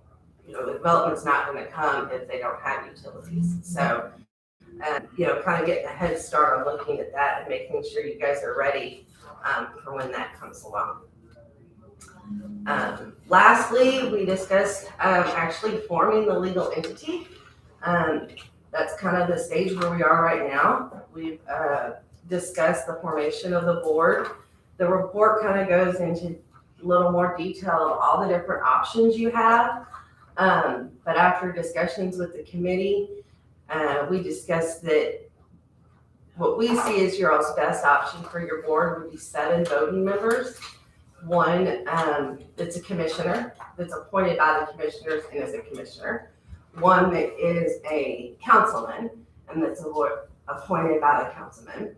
And then an appointment from each, basically, area of town broken up by the school districts, using the 4 school districts you have, and having one from each of those school districts. And the commissioners would appoint 2 of those, and the council would appoint 2 of them. And then lastly, having your health department, a representative from the health department. Of course, we would recommend that would be the department head, but if he would prefer to appoint somebody in his place, that's an option. And we wanted to take into consideration the viewpoints and make sure that the treatment facilities that you're using are at least in the inner circle of the information and can have input. So in addition to the 7 voting members, we have listed where you'll have up to 5 non-voting members.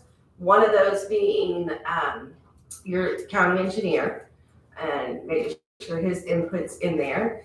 And then the others would be a representative from each treatment facility that is currently has an interlocal agreement with you.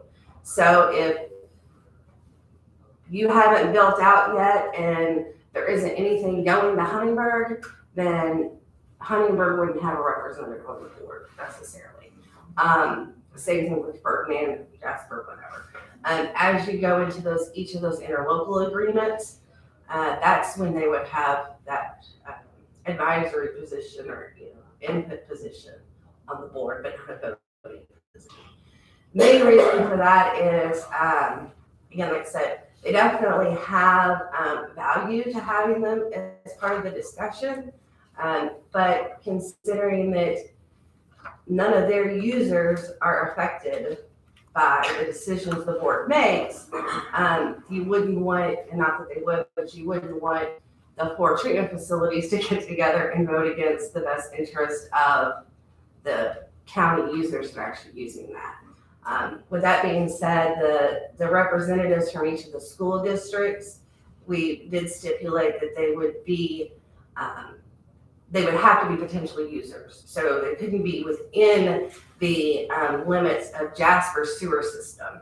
They'd have to be outside the limits of Jasper sewer system as their primary residence on that. So we've discussed that, kind of given an example of what the petition looks like that needs to be filed with IDEM. But basically that's where we are with the steps, is getting the information out to the public, filling out the petition that we send to IDEM, and the real thing that IDEM wants is this report. That's the petition does not take a whole lot to fill out. And then once we petition IDEM, your bylaws have to be done at that point as well. Ordinances can be done after that, but your bylaws have to be done before that. And then, of course, getting your interlocal agreements put into place. Those don't need to be put into place until we start a project and you know what we're bringing to them, so you can discuss what that agreement would look like. And you have a couple of examples for you all to look at, and for the treatment facilities to look at as to what those agreements could look like. But the reality is, it's really whatever you all agree with, So it's a negotiation between the two parties. And looking at kind of just overall cost, the primary areas that we focused on and think are realistically feasible would be the top communities there, and that is by concept, basically $65 million investment in total. We've spread that, like I said, over 20 years. And note that if you look at I think there is an opinion of cost in the appendix for those, you can see it is very zoomed out. We're at a real concept level there. So we did look at kind of topography, we looked at feasibility, but when we kind of went to do pricing, we said, if we're gonna do this area, it's gonna be a total of this many miles of pipe, assumed an average depth for the gravity with an average, actually lay out how deep that particular area's collection system would be. But we looked at average depths based on how far we have to take it. And then we looked at, you will definitely need a lift station to get it from that community to the plant that's gonna treat it. And we looked at that distance and the volume we expect to give a conceptual size of that lift station, but didn't go any deeper than that as far as we use that size to come up with the cost. So each area and the opinion of cost have basically the exact same elements. We have a lift station that we've given a cost based on those elements. We've got some gravity line and some force main, and then your kind of general, pavement replacement assumptions and those types of things. But it is not an itemized cost estimate at this point. Hayesville would be, like I said, the first one we would recommend. We've got that sitting, I think, right at 12 million. Yeah, so 11.3 million is what we have that estimate. That is, again, based on that same methodology we used for each area. We're gonna put in a collection system, we're gonna have a lift station, and then we're gonna take it from a lift station, force main, all the way to Jasper's treatment plant. We looked at Hayesville being the first and the one that we know the most problematically, kind of in the background, not really discussed the report, but we looked at it a little bit more closely, and have discussed the fact that in that preliminary engineering stage for that project, most likely the best direction to go is going to be to have the lift station in Hayesville and a force main that comes to the north end of Jasper, not all the way to the treatment plant, knowing that Jasper has some growth out there, and while they have capacity at the plant, they don't necessarily have capacity in that side of their sewer system and the collection system. So looking at putting, in conjunction with Jasper, we put in another lift station there, probably a sixplex. And a portion of that, the portion of capacity that is coming from Hayesville, the cost of that lift station would be the regional sewer district's responsibility as part of that project.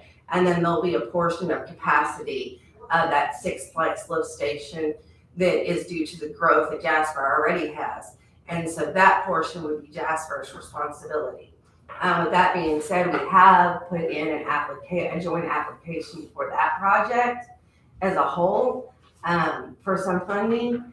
And the conceptual cost for all of that together, was right at, I think, 22 million. But that's not all the county's cost. That's what would be the county's responsibility as well as Jasper's responsibility. Any questions? None for me. No? So at this point, you said you get it out to the public, and so what are the next, what's after that? So we've got the public meeting tomorrow night, like I said, we'll have PowerPoint and all that, for that to go through with them, and Chris will go in a little bit more detail, since some of it will be kind of new to them.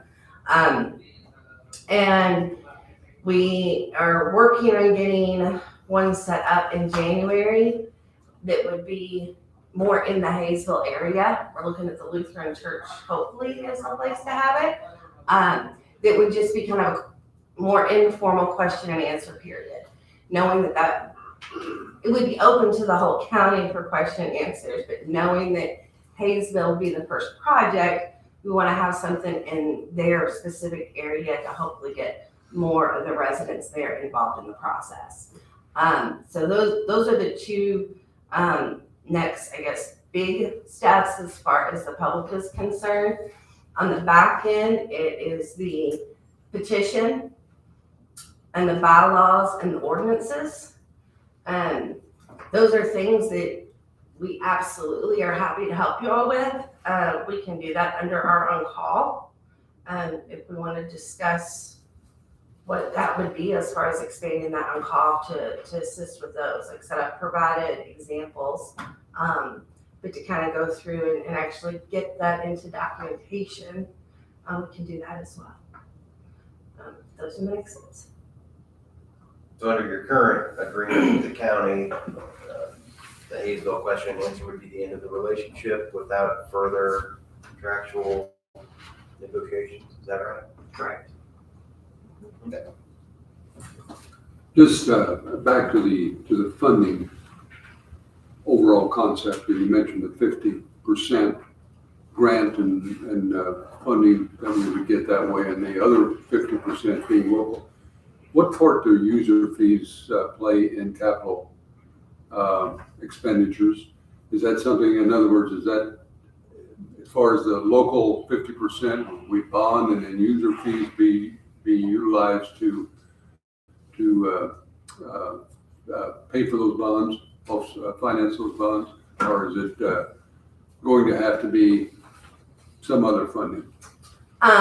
No, yes. So the way that the user rates are set up by state regulations, well, by federal really, because all the states do it pretty much the same way, is your user fees are set based on your operations cost, maintenance cost, your depreciation, and then your debt service. So any loans or bonds, anything that the county wants to be paid back from the regional sewer district, the county puts in, gets built into those user rates.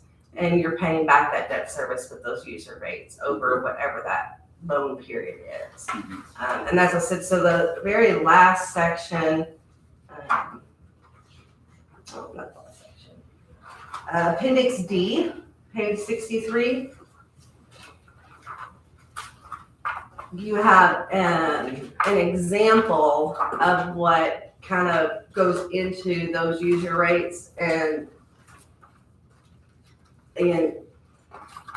not saying this is what exactly your rates would be, because there's a whole lot of variables, but in creating this, so you at least have an idea how it's created and what these numbers realistically look like, we made a bunch of assumptions.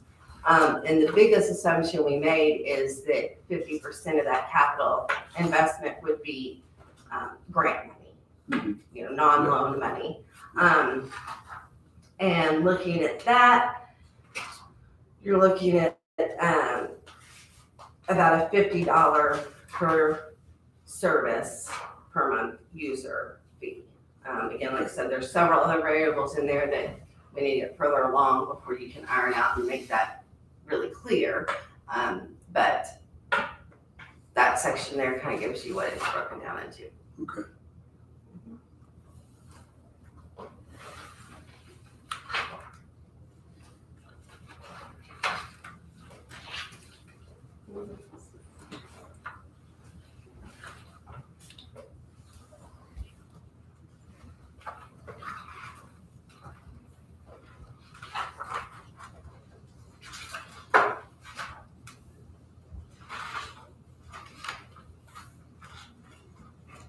Commissioner Hostetter? I don't have anything further to add. I just appreciate the work you put into this. It's a lot of information here. And you can pour over it once or twice and still, it's just a lot. Find something new every time you open it, right? But I think it's a worthy project, something we definitely should move forward with. Sean, do you have anything you would like to add? No, I don't think so. Just appreciate your work. Absolutely, it's my pleasure. Enjoyed working on it with you, and I'm looking forward to seeing it come to fruition. So our next basic responsibility is setting up the organization. If we want to move forward with this, setting up the board, the bylaws, and that sort of thing. So we can't do anything until we get there. And tomorrow night's meeting. Right. Tomorrow night's meeting is a public meeting, which notice has been given for. I have my own calendar pulled up, 6 o'clock, that's all right? 5:30. Thank you. Say that on board. Okay. All right, where's that Here. at? Right here.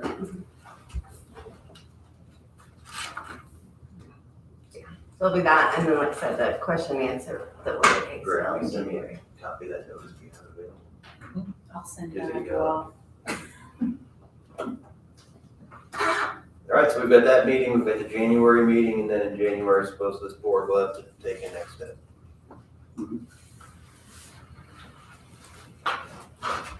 So should we go ahead and have the auditor put something on the agenda for maybe the first meeting in February to redress it? That sound good for us? I think the timing is good. Do what? Like, first meeting in February, we'll have another discussion. We'll see how January's meeting went, we'll see how tomorrow's meeting went. That'll give everybody here, and anybody that's just interested in reading the regional sewer district study, give them time to do that. And What January meeting? the first meeting in February.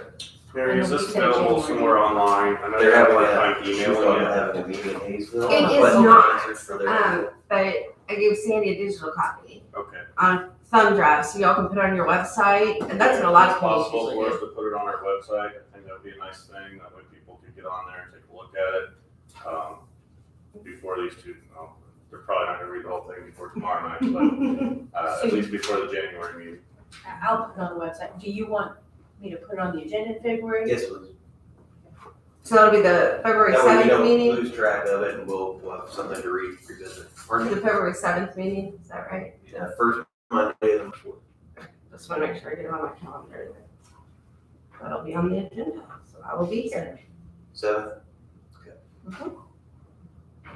You just want to do 9 o'clock while you're, put a time in while you're here? Can we do 9:30? Is that okay? Yeah, that'd be great. Thank you. And if nothing else, it gives us a wrap up of the last month or two at that point. Yes, and we will, at that meeting, I'll provide a summary of kind of how the public meetings went, and especially the question and answer. You know, we got a bunch of questions and those types of things. So, Sounds good. absolutely, sounds great, thank you. Thank you, Mary. Thank you. Thank you, Mary. And Mesmer, highway reports?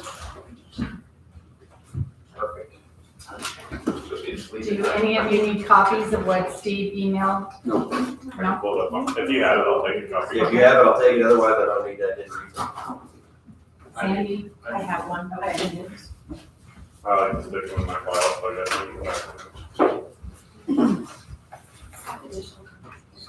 Oh, okay, okay. They said as soon as I'll possible, take- and I will Thank draft it. you. And I can just give them a look and ask. Okay. Public option. I said at the minimum, we'll- The first thing up is the sanitation sites, the holiday schedule. Just reminding the public that the sanitation They're gonna- site operations on Christmas Eve and New Year's Eve both occur on a Friday this year. So Jasper, Ireland, Huntingburg are the sites that are normally open, and they will observe the holiday hours, which will be 8 a.m. until noon on December 24th and December 31st. Sounds good, thank you. Okay. The next thing is the DOT clearinghouse setup. We met with our representative from ITI. They facilitate our DOT testing program. And due to the new mandates, we must create a new DOT clearinghouse file for every driver or employee with a CDL license. We would like for Indiana Testing to administer the initial roster startup during this one-year contract, see how everything goes. If they do not run smoothly with the clearinghouse, we may, with your approval, have ITI continue. A copy of the contract, does everybody have that? Yes. Okay. A copy of that contract to complete the work was sent to you. The expected fees will be $65 per CDL driver. We have 28 CDL drivers right now. There's a possibility of consulting fees at $200 an hour. If it meets your approval, we can sign the contract on the December 20th after we move the money at the council meeting on the 13th, I think it is. And Chad, I know you had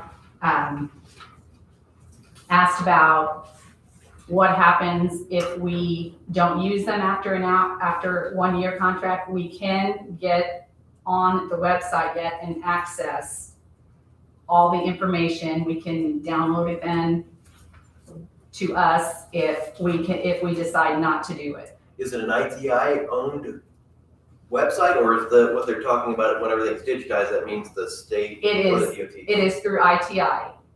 So we will, if we cancel the contract, we will have up to a year to get on there and get all our information. Okay. Because I guess, you see my concern is if they're gonna digitize everything and then in a year, they kind of have this stuff where they say, you go with us, or well, you can start over with the next person or yourself if they didn't give us that access. Yeah, we do have the access for a year. And then I did mention that there's other firms that do it as well. Maybe this is the best one, I'm not sure. I think Well, we really just went with ITI because they do our drug testing. So we really did not look into the other websites. We just felt it was more. They do your testing. Does that mean they have that information, or do you have that locally as well? In other words, I guess my question is, you're intending to go with them for 1 year and then try to do it ourselves. And is there a possibility of doing it ourselves right away? Do we have the information that's necessary? No, and that is my concern, that I want to make sure we are up to date on all the mandates, because this is something totally new. Like they will have to come to us and all the guys will have to fill out an initial setup on file, and then as they get their CDL physicals updated, we have to do checks on them again to make sure that nothing has happened since the last time they had their physical. we want to make sure that we're covering all of our bases because, this is a new program. After my review of it, I think it's a fine way to move forward. Make sure that somebody that has experience with it gets it right. Yeah. Get you to this point that you can run with it from there. Yeah. It seemed like it made sense to me. This was a new mandate as of February of last year of 2020.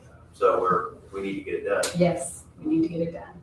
We thought at the time when they were talking about it, that it was pushed back because of COVID yet, but it wasn't. So, So what they're asking is $65 per driver, 28 drivers, yes. plus the possibility of a $2,000, No, a $200 per hour consulting fee. $200 per hour. Yes, if we have problems, questions, which they're pretty good about. We've called them before for other things and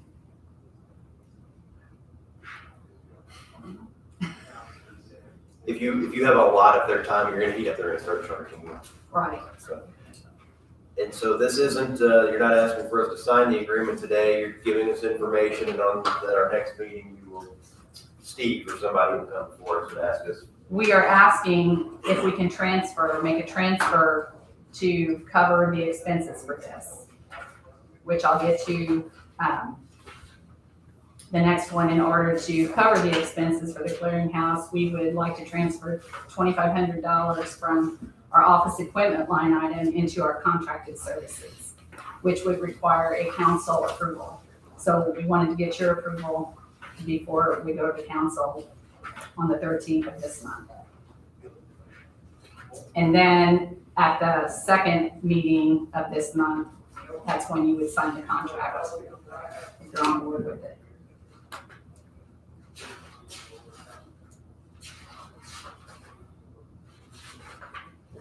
I don't see that.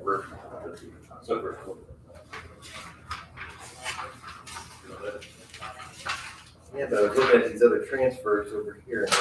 Okay. Where those met, they don't match. That number 3 that Steve had put on there, that is the council transfer. You just want our consent before we move down to the council. Yes. Yes. Maybe making more of it than I need to.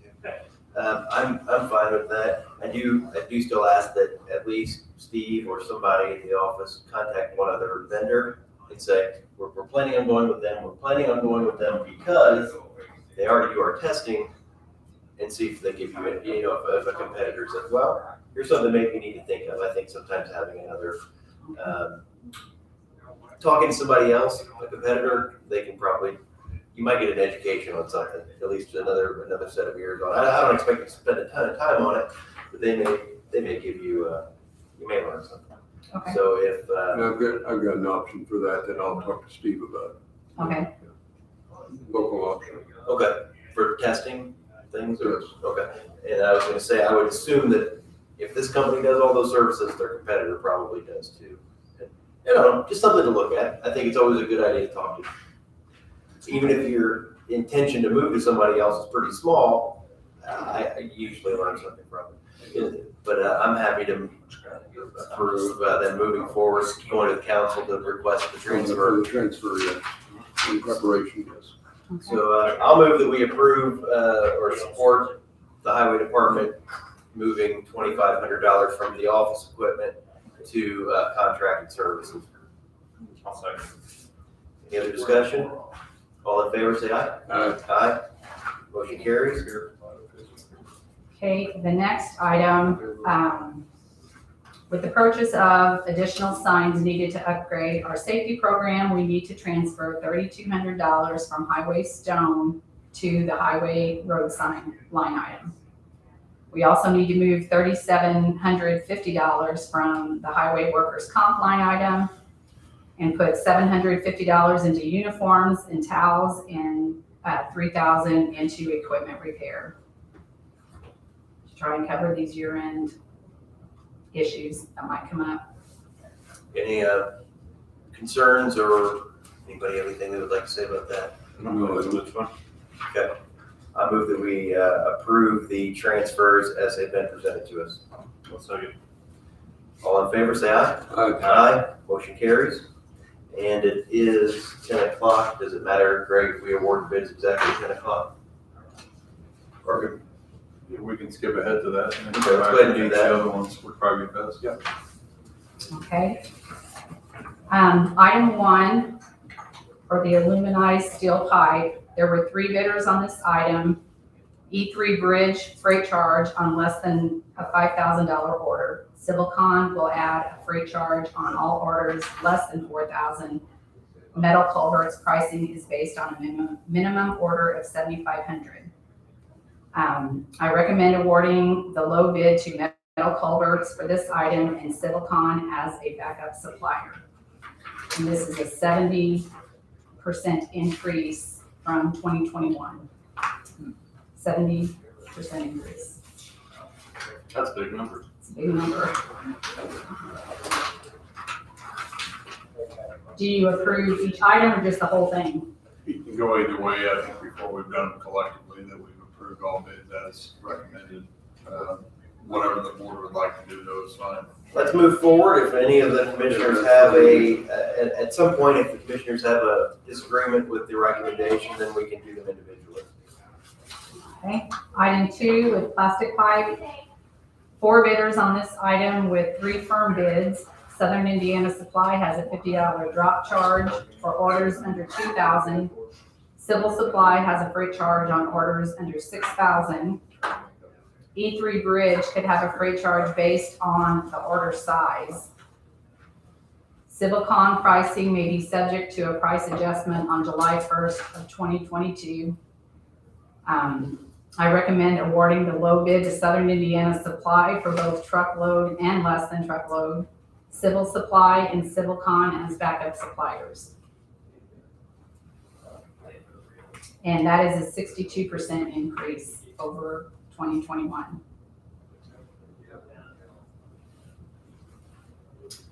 Item 3, Geotextile. There were 4 bidders on this item.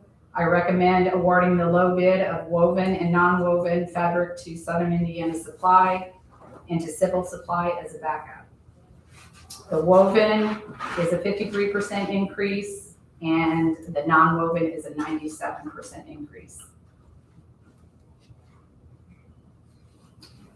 Item 4, concrete. There were 2 bidders on this item. IMI has a $20 load per load charge, causing smaller loads to be more expensive than from Central. IMI has a partial load fee of $100 for less than 3.75 yards. Central Concrete charges $100 for less than 3 yards. I recommend awarding the bids to Central Concrete and to IMI depending on the order size and availability. And that is a 3% increase over last year. What, just for my curiosity, would it change the dynamic? I know that if we did just award the total bid to one of the companies, is that not in our best interest long term, or do you have any thoughts on that? I think we need to keep 2 because of the small load charges. Sometimes when you get a smaller load, it's cheaper to go to one supplier than the other, depending on where they're at. So they both charge the same. IMI has a $20 per load charge, causing smaller loads to be more expensive than Central.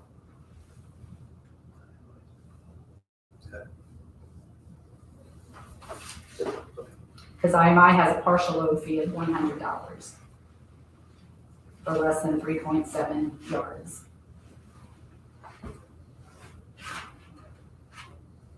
Okay. You can do it. Thank you. Item 5 by 2 minutes, there was only 1 bidder on this item and it has an escalation de-escalation clause. So I recommend awarding low bid to Asphalt Materials and it is a 26% increase over 2021. Item 6 is hot mix. There were 2 bidders on this item. I recommend awarding both bids of J. Rudolph and Cape Quarries based on the area of need. There was a 5% increase. Item 7 is cold mix. There were also 2 bidders on this item. I recommend awarding the bids of J.H. Rudolph and Cape Quarries based on the area of need. And there was a 4% increase. And item 8, there were 2 bidders on this item. I recommend awarding the bids from Cape Quarries and Moser based on the price and area of need. And that is a 6% increase. And that's when we go to pick it up from them. And item 9, the stone that is delivered, there were 2 bidders, which were Cape Quarries and Moser, and I recommend awarding both of those based on the price and area of need. And that's also a 6% increase.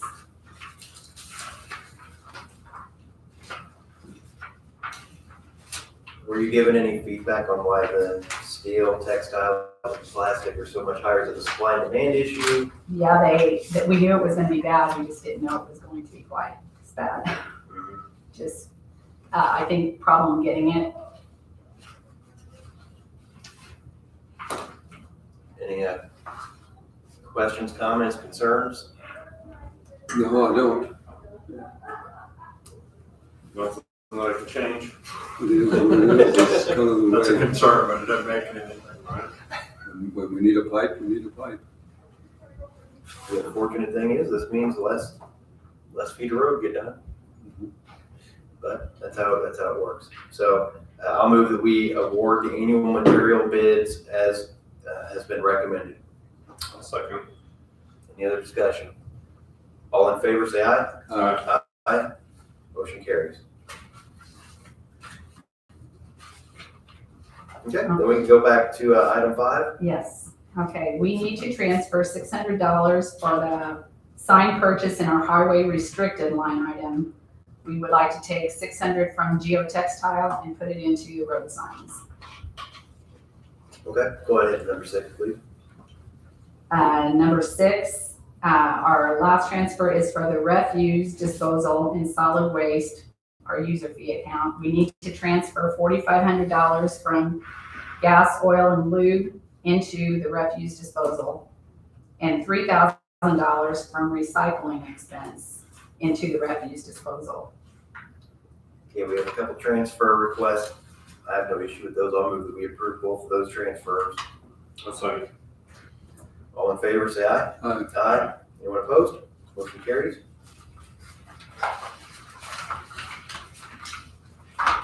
And that is it. You can't leave yet. You have to give us some good news. Oh, good news, what's Yeah, is that? there any good news? So you don't have a report. Steve's perception. No, Steve Perspective, said, the chief our wants. rep said he emailed if he really didn't have anything. Okay, I just want to make sure, so I'm not clear. That's the good news. Yeah, there you go. Greg has no reports. That's the end of the reports. Anything else for Ann before she goes with highway? Steve back this afternoon or tomorrow? Tomorrow. Okay. Yeah. Thank you. Okay. Thanks, Ann. Uh-huh. Did you need these? Transfers. Maybe you're right. He said he was a PDF. This is how you never find him change. Good. Just copy and paste. Yeah. No, I can type it, but I can't. St. Louis. He does help me know. So they're gonna have all of this. You I printed this whole. Here's the one you're referring to in the meeting. You just need to work with The one that's like the gold standard now. Standard. It stood the test of time since 1983.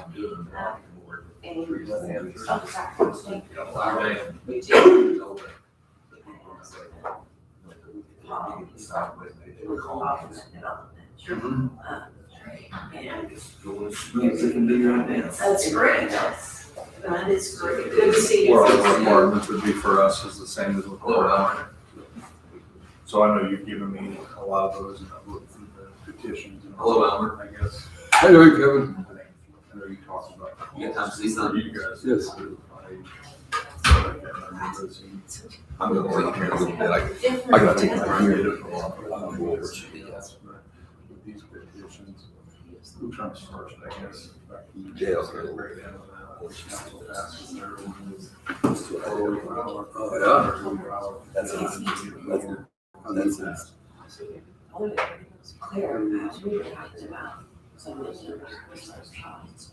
That's inside the dome over St. Louis. We started at Saturday. Oh, We had 20 of my buddies. Just the initial stuff. That's the opening ceremony.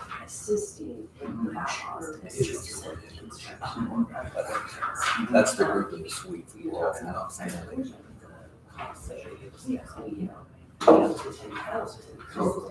midgets are all different. And my mom got herself. Okay. That's what they had stock cars there and they had new second. That would be attached. From last time. I went straight from there. There's one at home.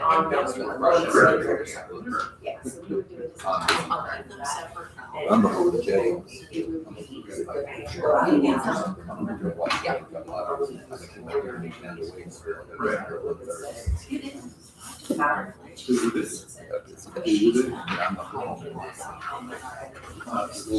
How'd you like the conference? I thought it was great. It was good. I thought it was well attended. Yeah, it was 150 or something like that with the attendance that includes vendors and all. 150 commissioners, I think, or right at that, 145 or something like that. Okay, okay. Catch you later. You gotta present this to us and sign. You don't have enough to Right there. Yeah, I mean, they've already been approved, so you can actually just go ahead and sign them. You'll in here if it's easier to sign. Better. I was going to say, Jim, probably use the email. Yeah. So we respond to that, just so we get it out of the way, I don't want to forget it. And they just say, that you, if you don't mind, you spoke to me and just that,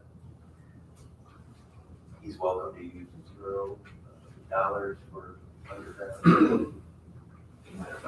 Or whatever, for that purpose, and the main, and that we assume that the, a very small minority of those funds will be used for underground. It's something to keep continuity of the primary goal is to make ready holes, but this is just for continuity. If there is a gap somewhere, that they are welcome to use that. It's not intended to be for things outside of the REC's, if that makes sense.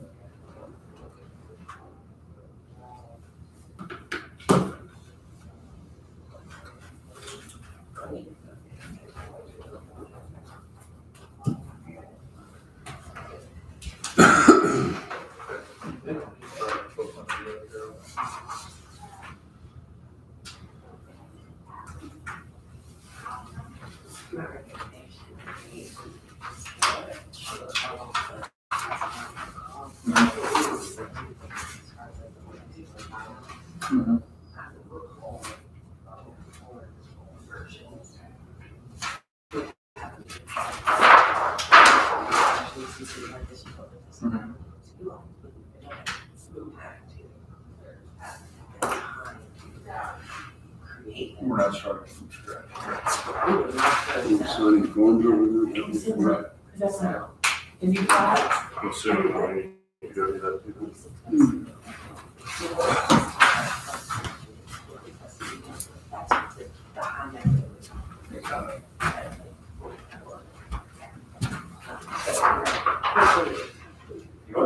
That's exactly where it is, that speed anything up.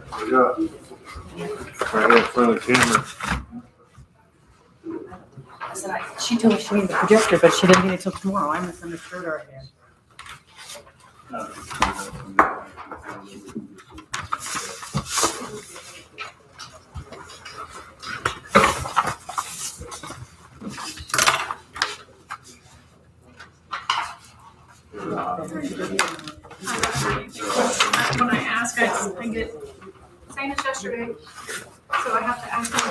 So I don't know, have you had an update? This is the last one that has a signature line on it. Nick, you wanna get this one just real quick?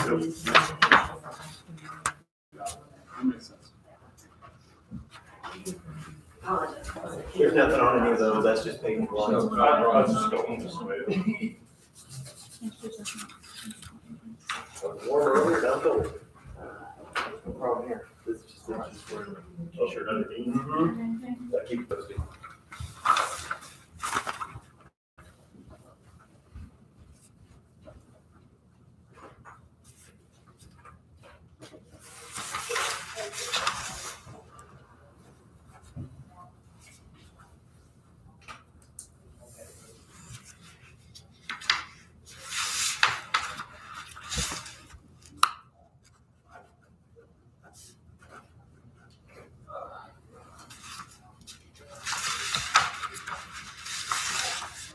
Either of you want these? I don't have any use for I have those in my phone.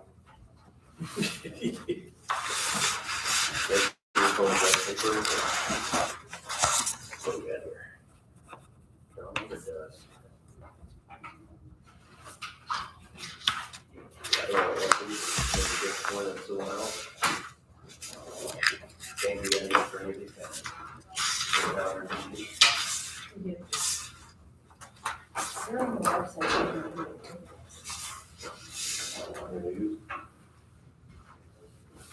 These don't have a lot of. They do not, but there's probably a good stack of those work.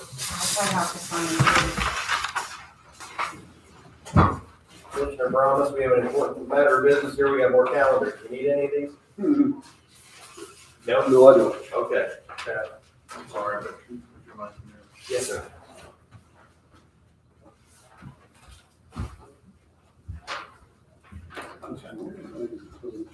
I mean, is it a official commission meeting? So. I don't know if it's on the calendar. I don't know if that's really matter. I think it's, as long as Chad's here. It's just the sewer district, it's just mainly, so he can it just won't be as open as possible. That sounds great. Thanks, sir. So, Yes. I don't think there's gonna be any new information. You may put it down. It would just be. Mark, you need a calendar?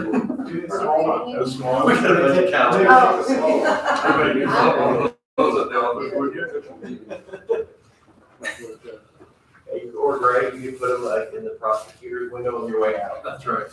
We can ask. Sure. All right. Next up, the clerk is here, regarding December 29th. Is something going on then? I actually have two subjects, one is a request and one is more of an update. So for the calendar of the 29th, every year, probation, so on Wednesdays, probation, small claims, and the clerk's office is open until 6. That's a regular Wednesday thing. The court used to be open for night court on Wednesdays, and that has not happened all of this year. I don't know exactly when that changed, but it changed, I would say January of this year. So, every You've year. still been open, they've still been open, but. Everybody else still stays open till 6 to make it more convenient for customers that need to come after 4 o'clock. So around the holidays, it's always a discussion of do we stay open until 6 o'clock? And I think probation and small claims answers to the court, so they get to make a decision and they move on. And I, at the clerk's office, get to come and ask you your permission on the hours for the clerk's office. So probation and small claims are closed on Wednesday, the 22nd and Wednesday, the 29th at 4 o'clock. It is my request that we, the clerk's office, close at 4 o'clock only on the 29th. Most of the things that we see after 4 o'clock are either marriage license or child support payments. And the week between Christmas and New Year's, we are very, very slow. That is the few days that we just have not a lot of foot traffic, if you will. So I think it's important we stay open till 6 o'clock on Wednesday before Christmas, but I would like to see if you would allow us to close at 4 on that Wednesday in between. I'd have no issue with it as long as the employees that were scheduled for that time just fill in their time elsewhere, so they still get their full work week. It's those extra 2 hours from 4 to 6 are comp time. So they're still working a full work week when they work 8 to 4 every day that week. And that's necessary for you to do it that way, where you can't have them come in 2 hours later the next morning instead of No, doing comp time. we get to set how we use our comp time, and that's how we've set, our office has set that. That was long before me, and it really works well for our office. So they're still getting their full work week. They're just not gonna, it's not the whole office that works. When we work late on Wednesdays, there's only 2 office members that are working after 4 o'clock. So it's not the whole office, it's just 2 office people that work until 6 o'clock. And it's comp time. I guess the difference between what you're saying and what you're saying is you would have come in 2 hours later and then work 2 hours longer. They're using their comp time more on a flexible basis. Yes. Rather than that 2 hours that morning. So what they do is they probably bank it until they get a full day. They bank it, and then when they want to use it, they'll use that. Yes. And that's not my preference, but I'm not gonna, I don't wanna micromanage Two it. separate issues. I would agree. I have no problem with you closing at 4 o'clock on the On that 29th. Wednesday. Yes. I don't have a problem with how you do your comp time either. Thank you. Yeah, my only comment would be that I'm sure you will publicize that in a timely and efficient way that Yeah. people will not show up and. We'll post it on our window ahead of time. As soon as you give me approval, we'll post it, and that way people that come in on Wednesdays would know that.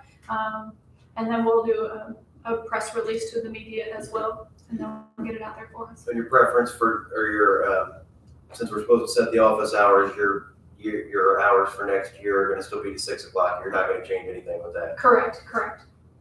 I'll move that we amend the office hours for the clerk's office on December 29th for them to close at 4 o'clock on that day. I'll second. Any other discussion?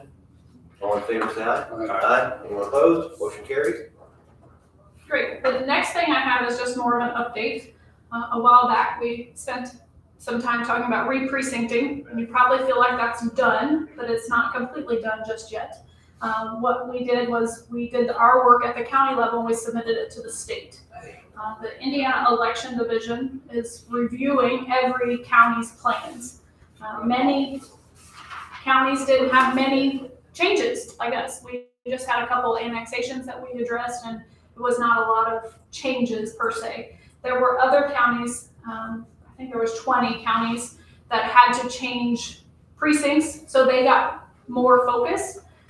So those have been addressed, and this week is when the Indiana Election Division is working on reviewing the paperwork for counties like us that had just some minor changes. So this week, I hope to hear from Lori Clark. She's our contact that's reviewing our paperwork with the Election Division.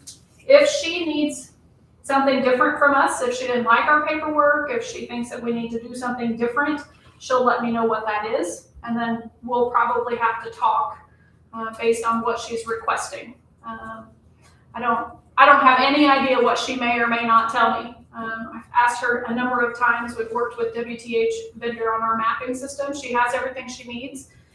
If there's something she doesn't like, she'll let me know. If she likes everything that she has, she'll send it to the Census Data Bureau, and then they give their approval, and it comes back to the co-directors at the Indiana Election Division. They sign off on it, and they send us a letter that says, we like what you did, here's a letter for you to publish in your paper. We have to publish that paper before December 24th. It's important because next year's elections are coming quick, and people can file for candidacies come January 5th. So that letter that we have to publish in the paper has to be done, and they have to have a 10-day window, and if anybody objects to our re-precincting process, then they can contact the Indiana Election Division. So I'm more letting you know that there could be something of this for us to work on yet, or maybe not. I don't think that if they like everything, they'll just sign off on their approvals, and I won't have to come back to you for anything. But I wouldn't be surprised if she sends a request of something. So hopefully we'll know what that is this week, and we can, if we need to take action on it, we can do that next week.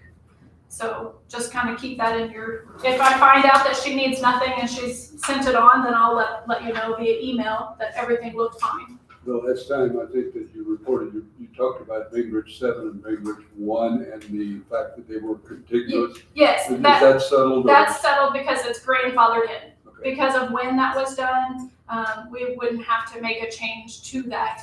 Okay. It's kind of grandfathered in the rules.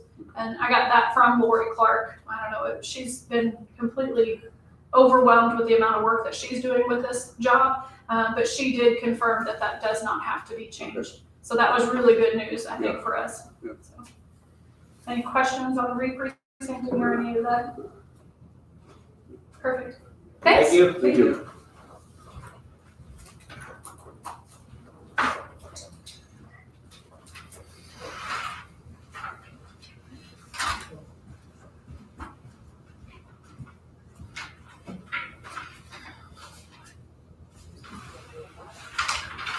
Is that one of your employees?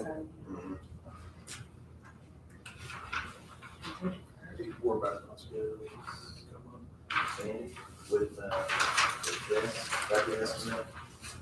That's what we submitted. It couldn't go page before it was approved. That's what. is there any action on this? No, it's just, Informational. I'm just handing it out to you. Would No, just you. either of you like to see the budget, approved budget estimate? I mean, it's the same stuff, nothing has changed from where we were, It's what you guys submitted. I mean, what they approved. from what we submitted was approved. Okay. We're waiting on the state budget order. Sandy had given me a copy, if you want a copy, you're welcome to have this one, or I gave you the budget books, so. good to go on that. Okay, next up, we have, Bridget Skinner and, company. You're welcome to come on up. They were here several years ago. What they did was they had under the ordinance at that time, they bought a piece of land so that they could build on it. Are the two of you familiar with this? Brent sent information, Friday, and it shows what his suggestion is for these folks, or a suggestion, I suppose. Would you like to make a comment first, or you just want me to keep talking? I don't care, it's up to you. Go ahead. You So basically, due to the county ordinance, we had to purchase 115 foot of road frontage in order to buy an acre and a half of lot. So how they surveyed it up, it put it in the middle of farmland that's right in front of us. We own 2.23 acres of that farmland. The farmer is still renting it at this point. He no longer is doing it himself. He's renting it to the person that is renting his farm and bought other land right by it. So it's farmland. We don't have it taxed as farmland. It's showing it's with us because I didn't realize we could do that. So we're paying taxes as if it's residential, but it's being farmed. And the whole purpose was we were going to purchase that, and then he wanted to deed it back, which you've heard this long story, and he's still wanting that farmland back. So it puts us in a pickle because we own it however he wants it. We do have an easement that's on the driveway that he owns on his land, and I have a copy of that easement if you wanted to see it. Rosemary didn't write that up. So we do What was have. that last thing? I'm sorry. We do have an easement through Grossner's. When they surveyed our land, they did that. We do have an active easement. So the whole purpose of owning that road frontage is if for a driveway purpose. It's not being utilized as a driveway. We already have one. I understand through the ordinance that the main reason was so that if something would happen to that easement, then you had access to your land.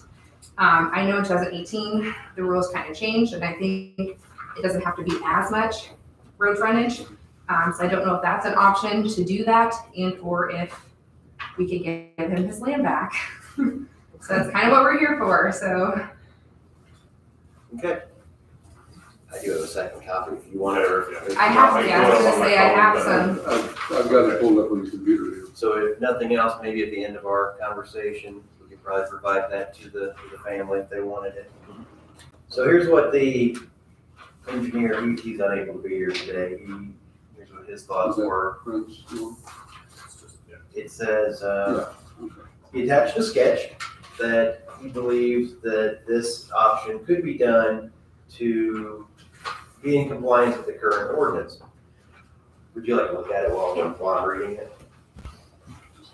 Does the one lot subdivision was approved to have 115 feet of road frontage along County Road 200 West, and that was the county minimum at that time. If the board would be agreeable to the following, it could be done. You would vacate your original plat. So everything that's on there that goes away, simultaneously you create a new plat where the road frontage would be reduced down to 60 feet. So that's, not quite 50% of it. The section where the road frontage is could be shifted to the south where the current ingress and egress easement is. All of the easements that you have could remain, for the other people that use those. That allows access for everyone to the west. Could even be included in the plat to help clean up the area as well. Parcelization rules don't apply, and he has his reasons for that. So I'm gonna skip that part since it's not really important. This is the best option to, I guess, give the property owner some of what you want and still comply with our county ordinance. Yep, so that's his opinion, is to take it from 115 here in the middle of the land, shift it over to where it's kind of the road anyway, and keep 60 feet there. So I guess I'm throwing that to you as the first suggestion, or as a suggestion. See what you think of that, if that's something that would improve your situation, if you like it better, you don't like it, or you'd rather stay with what you have. I know we talked to him last night on the phone, and we mentioned next for talking with you, and You talk to the farmer? yeah. And his thoughts are, well, you will still own part of the land, So I'm like, yeah, but it's 40, not as much, so. It's half. Right. It's not quite half, sorry. Yep. Was it 140? Well, and the other thing that's, 115. the other thing that's a little unfortunate about it is it's gonna cost you to resurvey it. Whatever that, I don't know what Brochman would charge for that, or whoever the other folks are. Well, basically, your driveway, instead of being, what's your easement width, does it say on that piece of paper what your easement? You want to look at it? Yeah. 20, okay. Well, it's gonna be 60, but, so everything's gonna be the same, you just gotta redraw the lines. Vacate that plat, So right now, the easement's 20, yeah, it's gonna be 60. it's gonna be 60, so you could essentially say that's actually 40, so he's getting more than half back.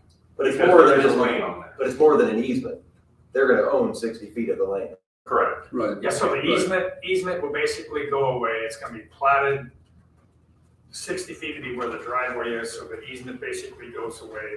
We would own that, they would have to have an easement through our. Correct. Okay, so The easement, sorry, Kenny, the easement doesn't go away, it has to stay because it's. But it would transfer names, we would have ownership of it. the Travis easement- Travis has it to the Oh, west. somebody's to the west. Mr. Bagley most likely would use it to the south of that That's land. correct. Okay, so easement You own stays. it, you're the one What I'm giving getting at the is easement then instead Mr. of getting. Bagley gains 115 feet of property Yeah. on one side and only really loses 40 on the other.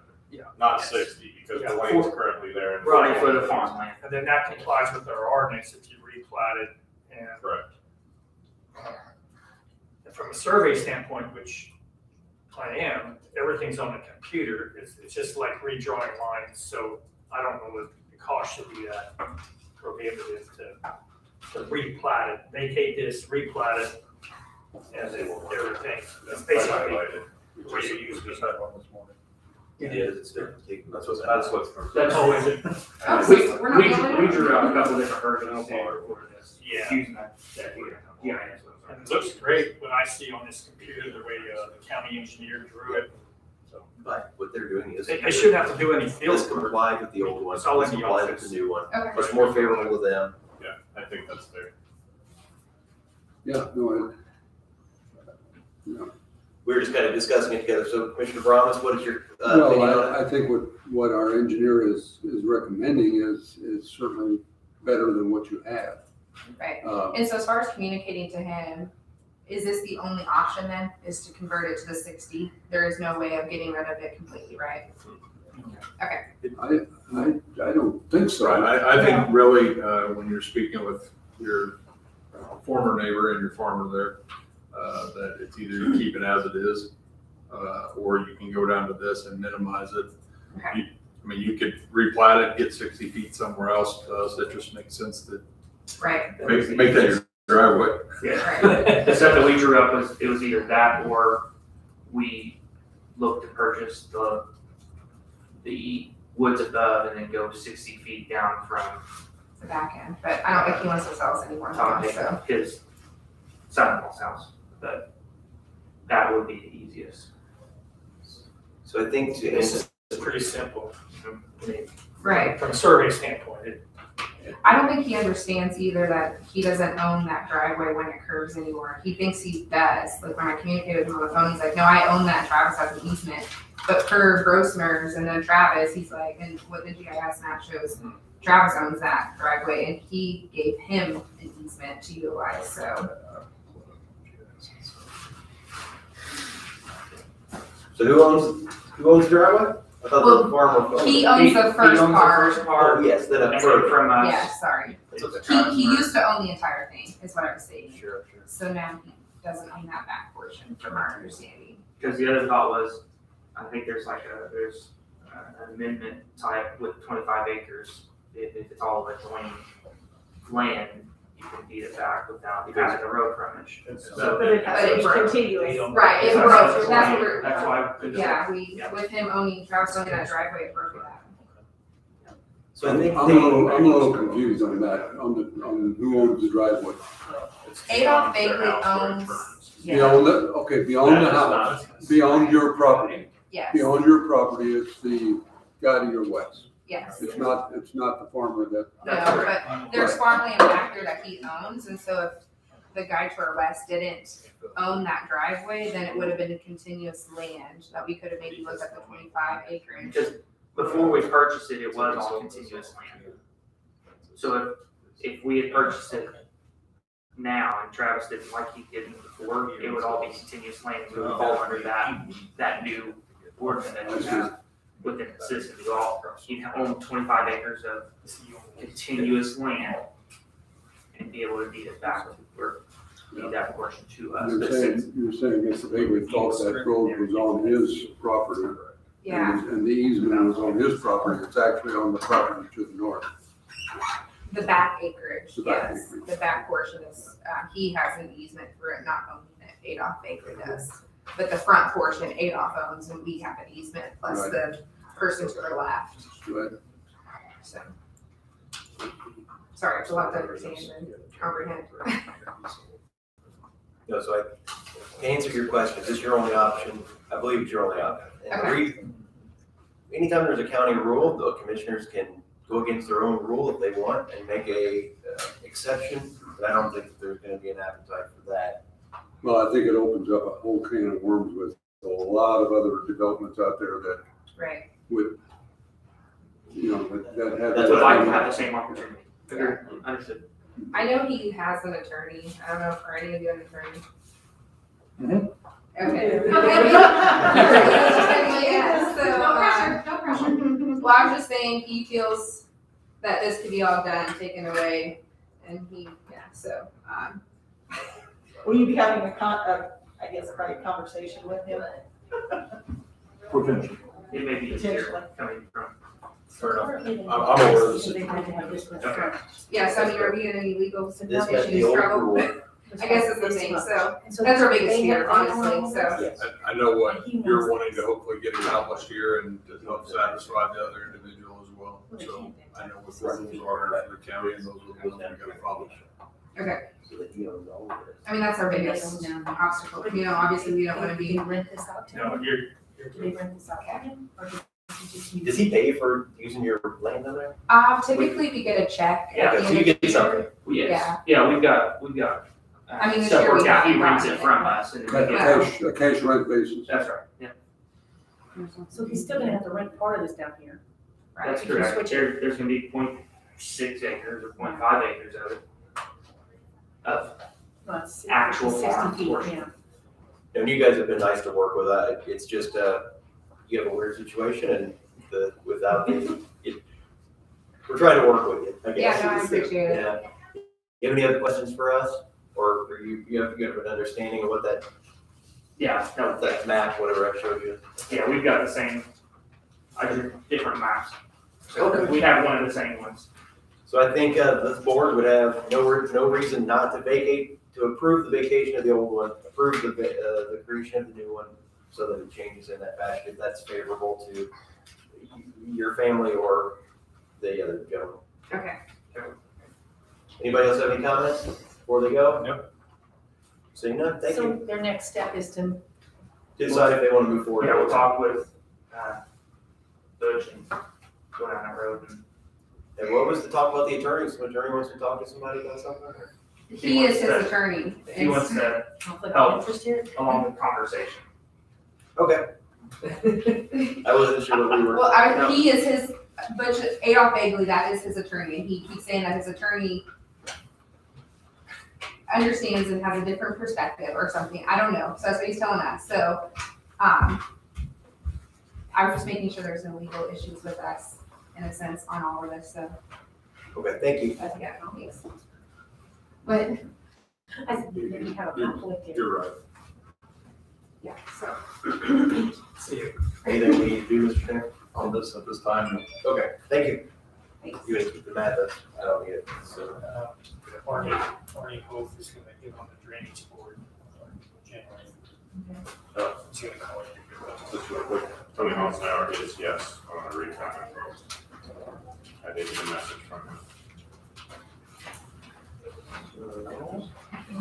So county park board. Kenny,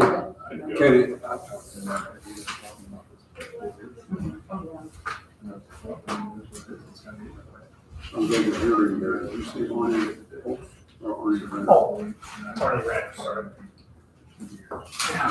Frank Hope used to get over, he got some plant onions out of Wait a minute. I got, it's only one area really. Ground spotter ditch is coming up again.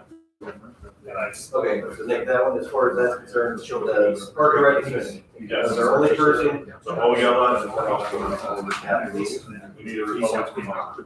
Oh, there's a Democrat for them. I said you told me. Oh, I wrote it down. So I All right. got crazy. We need to price. So you said last time, so the park board, you gotta do it. Certain times of year it works until it breaks through. We'll see. Might be $10 a foot instead of So $2, but she's just asking if you have permission to move forward. They wanted to know what their options were. Their goal was to vacate sell back that front farmland to him, and they wanted just to use the easement. That would be ideal for them. But that doesn't meet our county ordinance, so we gave them an option that fits the ordinance. That sound like a fair assessment? Mhm. Okay, where are we at now? Broadband. It's hard to write that. And so they've been asking, and, part of me looks at it and I said, what does it really change if we let them do it the other way? What it really changes is the rule. And I told them for public safety, if nothing else, if somebody has a heart attack, something's on fire there, it's likely that lane, we don't want 7 homes in the back there and they shoot off. But really, by doing it this way, it's still not any safer. They're still using the same lane. But Well, and deeding the property back to the farmer circumvents the original ordinance and was designed to circumvent the original ordinance, and that's why we didn't approve it the first time around. right, but the new ordinance, now they're in compliance with. Right. So, Well, he sold it to him, why is he not giving it back? Because it was one of those, hey, we only need it for a little bit of time to get our property, and then they thought they could come back. they needed 115 foot of road frontage, so they did 115 foot of road frontage and thought, we'll just do it to get through the ordinance and then we'll deed it back to you. I'm kind of curious why they didn't do it down by the driveway to begin with. I mean, why wasn't it down here anyway? Because I think the purpose was to get it back. When was it done? When did we do this? 5 years ago. Okay. I mean, I remember them coming in and us having to deny their request at that time. 2014. 2014. but I think the request to vacate it was within the time that we were here. Okay. 14 is when they did the When they created it. broke parcel. Before any of us were here. All right, let's hit the 10:45 agenda item, broadband internet expansion project. Mr. Schneider, do you have a complete? I have four, because there are four entities involved in this, I have four originals. This has been circulated. It's my understanding we have approvals from three parties besides ourselves at this point. Maybe not formal, but in theory, they don't have to go before their respective boards. Correct. So this is, to me, this is exciting. This is a lot of headaches for Mr. Schneider and myself, not too many headaches, but we've been trying to work with everybody to get language that is going to work for the project, that is going to ensure that the citizens get high-speed internet to their home. You can have a copy of this if you want to look at them, but nothing significant has changed since I sent you a version on, I think, Wednesday or Thursday. Nothing significant, no. Days, months, things of that nature. Mm-hmm. In short, we set this up. Du Bois REC will start the pathway, making sure that the poles are make ready with limited underground. If there's something that needs to be done underground in a limited capacity, the funds could be used for that. But it's we're going to fund REC to set the paths so that a couple local internet providers can get internet to just under 5,700 homes. And this will get this done, in a faster time frame than what we could get done otherwise. The use of this would be through the American Rescue Plan dollars, and it's kind of a side note. We'll go over this next. We did have a Rescue Plan Committee meeting on Friday, and the recommendation of that committee was to move forward with this at this investment level, $2.5 million to get this done.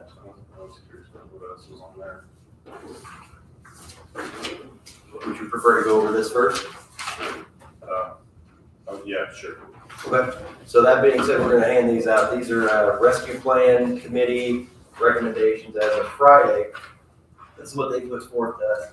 So previously, the priorities were made as number one being the rural broadband, number two being rural sewer district, three, the Northeast Du Bois Fire District and ambulance service, and four being some local water utilities.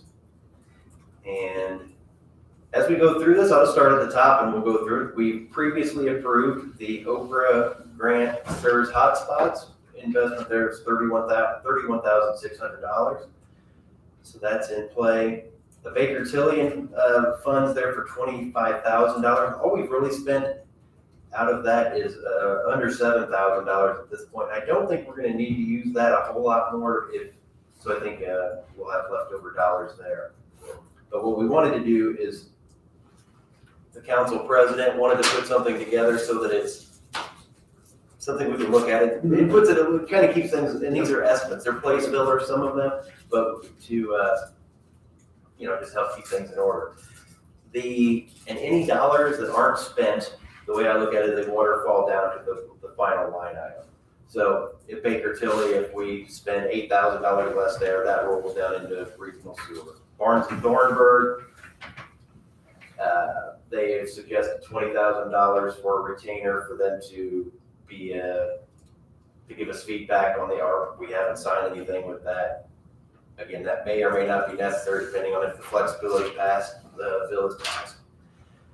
The audit, we have down $100,000 for an audit, just some money to hold back for that. The treasurer and auditor's windows renovation and design, we have about $100,000 total in line for that. The Du Bois County Park, that's another $350,000 that it seems likely to me that that'll come out of our edit dollars, but we did initially have it on here, so that would be money that would roll down. Next, we have the REC money for $2.5 million. The Okra Help Grant. So 30% of our ARPA funds are designated to that since we were selected for that program. So we have $2.49 million that will go into that program. Additionally to that, The city of Jasper is partnering with us on that, so 30% of their funds are going into that, as well as a $1 million reward or grant, whatever the phrasing would be, that will come from Okra at the end of that development of the strategic investment plan.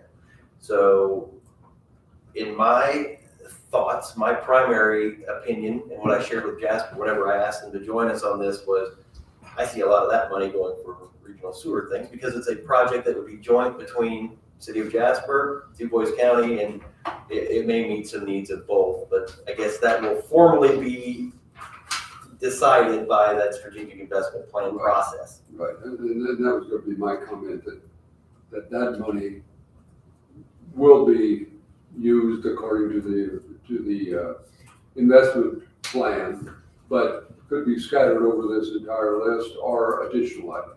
Yeah, or something we haven't even thought of. Right. Correct. So I'm saying It's not an expenditure as such, it's just a placeholder. a placeholder for it, yeah. So there's $2.5 million there plus the extra million, so that's $3.5 million of additional spending that will happen in DuBois County over the course of the time frame for the American Rescue Plan dollars. St. Anthony water. So the remainder of the next several of these here, the committee met a week prior to this and took, I would call them interviews, but we took presentations from St. Anthony Water, Patoka Water, and the fire district, and they gave us what they requested. And so what's requested is in the center column there, and then what we decided to grant is in the second to right column. So St. Anthony Water renovation of their water tanks, they have two that they had listed, and that could be between 430 and 500,000. What the board recommended was 181,000 as a grant amount, and that would be enough to cover the tower that is at DuBois County Park. You know, that tower that's back on the disc golf. Northeast DuBois Fire District, the recommendation for this, in case you aren't aware, I think you both are, but there's a new fire station being built on 545 that goes around the town, and the estimate from them is that the portion that will house the ambulance and the living quarters and everything that has to do with the ambulance service would be around the $300,000 range. So that would be a contribution we would make to that to ensure that we continue to have a facility for our ambulance up there. And then Patoka Lake Regional Water and Sewer, they are going to ask for $100,000, I believe, from 3 different counties to improve or expand their sludge drying beds. So we would fund that fully at $100,000. The Patoka Lake Regional Water and Sewer project, they had a number of items that they were going to do on here. Everything from relining the pipes in the town to minimize the leakage that happens there. They also had a plan to run a new main around the west side of the town to help with some of the business needs that are up there. So the total project cost there was $1.2 million for that, and the committee recommends a contribution of $200,000 towards that project. And then there's a contingency there for we have $250,000 there. Again, that money could be moved to any of these other projects, or it could go to the audit, or it could roll into the sewer district. It could go wherever. But it's just kind of a reserve to hold on to. And then the sewer district, there is the remaining fund at this time, $1.65 million for that. Again, personally, I think the investment we need to make in the sewer district is substantially higher than that, but I think that may come out of that health grant money or, and the additional funds that would roll around. So that's what we are there. I'd be happy to take any questions if you got on that. The fire district. Yes. DuBois Fire District and the ambulance facility.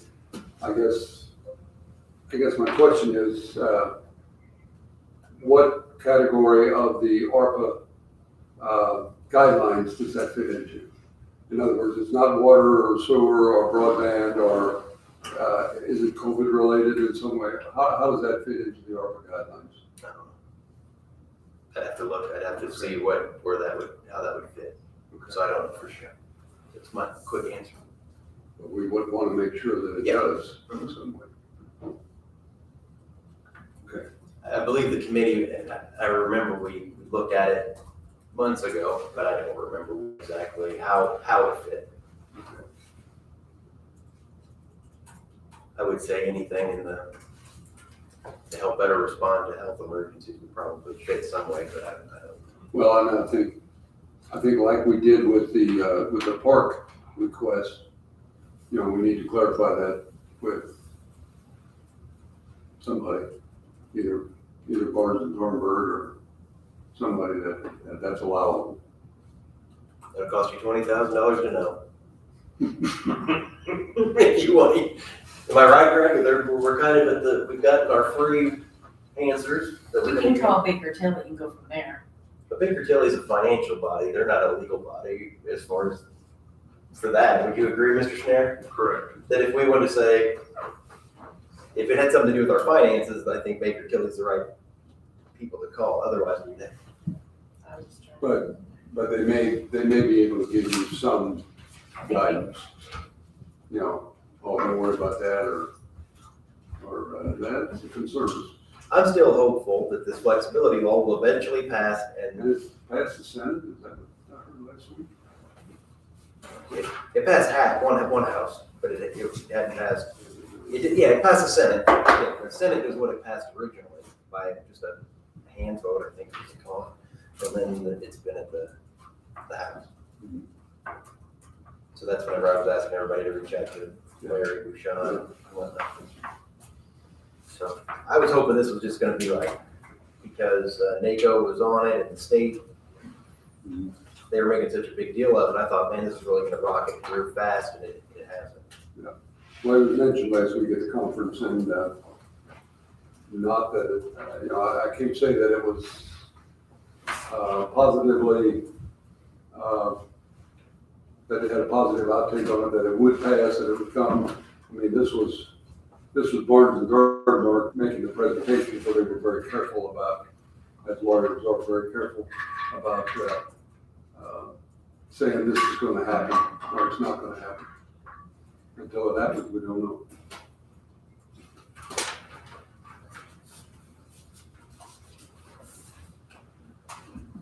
Okay, so then that leads back into this, the broadband agreements.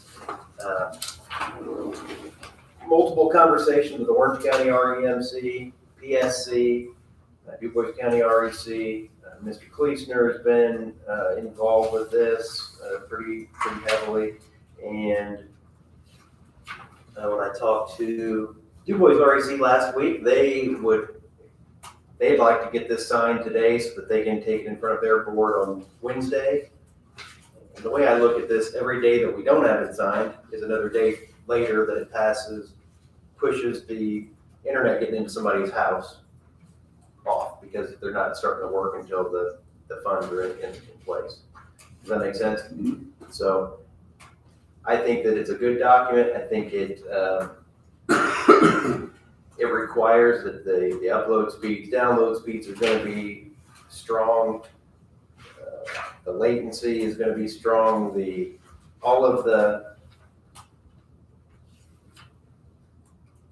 There's nothing in here that we've negotiated a few of the pieces, but there's nothing that they haven't fought us on much of it. I think they're ready to get the work going. And I guess we'll just, whenever we look at public projects too, we look at some of the feedback and some of the things we do. And I've got nothing but positive feedback from the community saying, this is the one you should do. This is important to us. This is what we want to meet the needs of the people in the community. So I want us to move forward on it today. I'm happy to have a discussion or debate.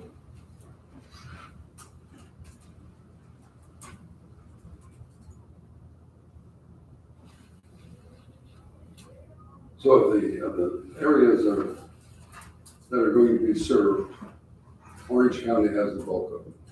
Is that correct? 5,000 out of 5679. Yeah.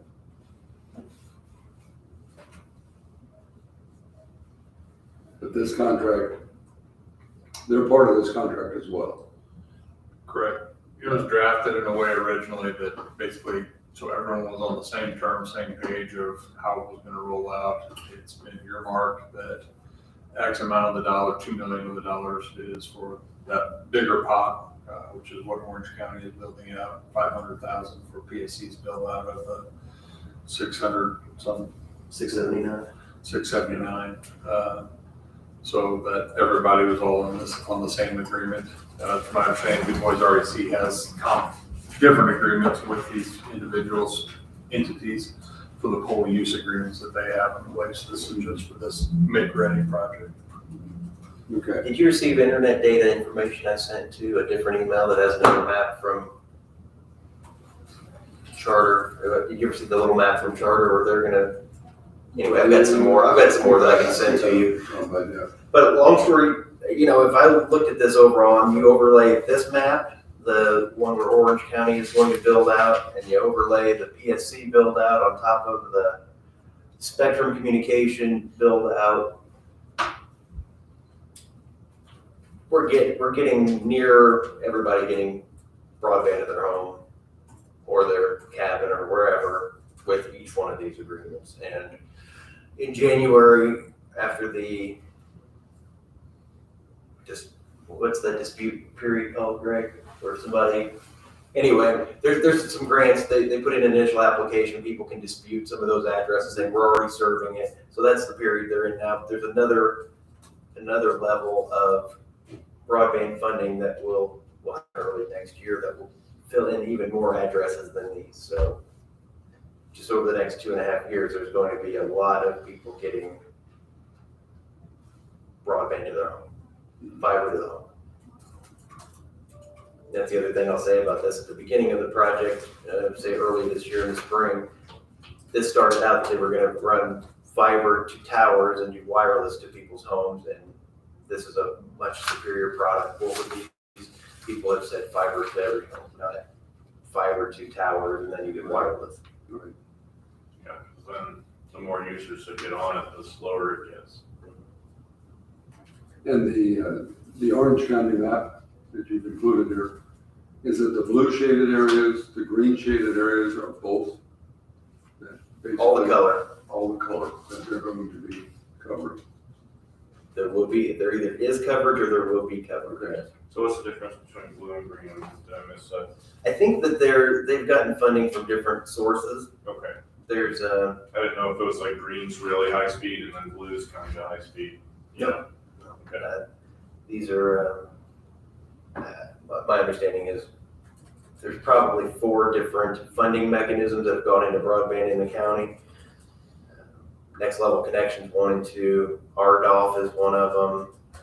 That's a federal one, and there's just been multiple ones. And I think one of the reasons there's different colors too, they were awarded at different times in different census blocks, but they're all going to be, I think the lowest, I believe everyone will have the ability to get 100 up and 100 down symmetrical speeds, but they will sell a package lower than that of 25 up and 100 down if somebody wants to pay a little less for a package. So, but there are people that just want to watch TV and whatnot and aren't necessarily. They don't need a gigabyte up and down. Right. They can get by because they don't have 17, 25 devices on all at the same time. I got a laptop, I just want it to work faster. So many of these people will be able to get gig speeds if they want, but you'll be able to get as low as 120, 100 down, 25 up. So it's exciting. There's people that can work from home now, do schooling from home. It's going to really impact lives. I think it's great. I'm all for it. My biggest fear is that 5G's 2 years down the road and we spend a whole bunch of money and then everybody, just like their home phones, they get rid of the wired connection and go to wireless, and we spend a bunch of money to get 2 years worth of internet. That's just my fear. I hope, maybe I'll be wrong. From the 3 providers, again, they may have a vested interest in it. Actually, 4 providers, if you count AT&T, I spoke with them as well. They said, kind of what you're talking about, you're looking at 12 years. Right. if you're talking about, That where makes you have the a investment look a little, you know. yeah, where you have a device where it just goes Mhm. wherever it goes, and you don't have to worry about any of this fiber. They're saying it's 12 years minimum. This is just not going to be replaced. And that kind of technology, again, that's their good thought. I haven't seen anything from independent sources that say anything differently. Commissioner Browns? No, I think what you said a while ago, it's a good place for the ARPA funds, to invest those ARPA funds, and I'm ready to go with it. I think there's going to be some people in the community that will be jumping up and down because of what they have now versus what they have coming. And to do this and know that in 26 months, a couple months to get 26 months, REC will get out there and these people will follow up, so people next year will start getting connected. And then the person who, unfortunately, somebody's going to be at the end of the line, theirs will be the 26, 27 months. But some people will get on right away.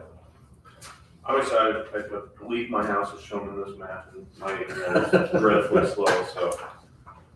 As is mine. Well, the good thing is almost everybody's home is shown either in one of these two maps or in one of the other ones that's coming. So you're going to be in a vast minority if you're not covered in 3 years from today. It looks like it follows 164 to the north, and I'm on the south side of 164, so I wouldn't think that it would be too hard to hook me up. It's right along the road there. And we need to hold them accountable because both of those firms promised that if it is that situation where we're already going down the road, we're only required to go on the one side, they both promised that they aren't going to leave the guy on the other side of the road hanging. So. Well, if not, I'll build a shed on one side.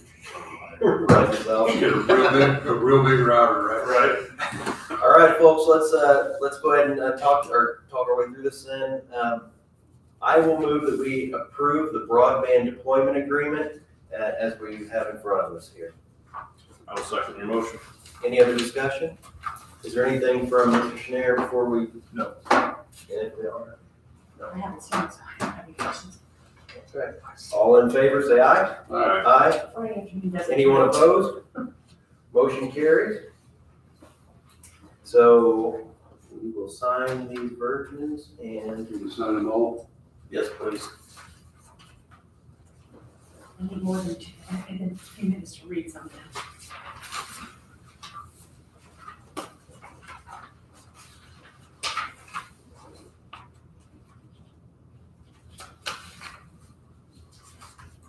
There's just one line over.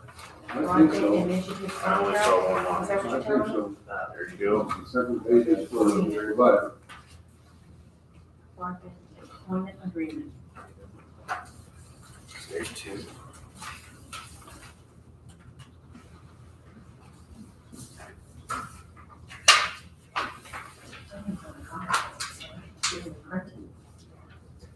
If we need to attest that we signed them.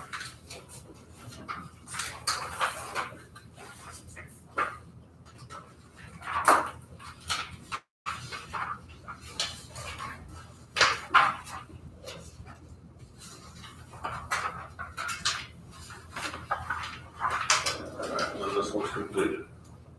Okay, excuse me. Change page 2, 3, and 4 every time.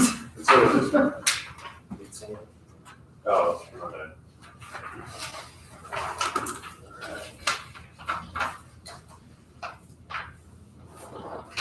Well, I thank you both for your support on that. I think that's great. Looking forward to it, to get started. Mr. Schneider, would you do you want to send a message to have them pick them up in the auditor's office, or do you have another idea of how we can get these? I'll already just deliver the forward down to Mr. Nordoff's office because I think REC is meeting next on Wednesday. I'll just handle it with them. I can do that. One more time, I'm sorry, I don't know if I heard you. No, we would take them down to Mr. Nordoff's office to deliver to the REC meeting for Wednesday. And then they will take them to. And then we'll sort out who gets them next after that. Excellent. So will they get all 4 copies and bring us a fully executed one back? Correct.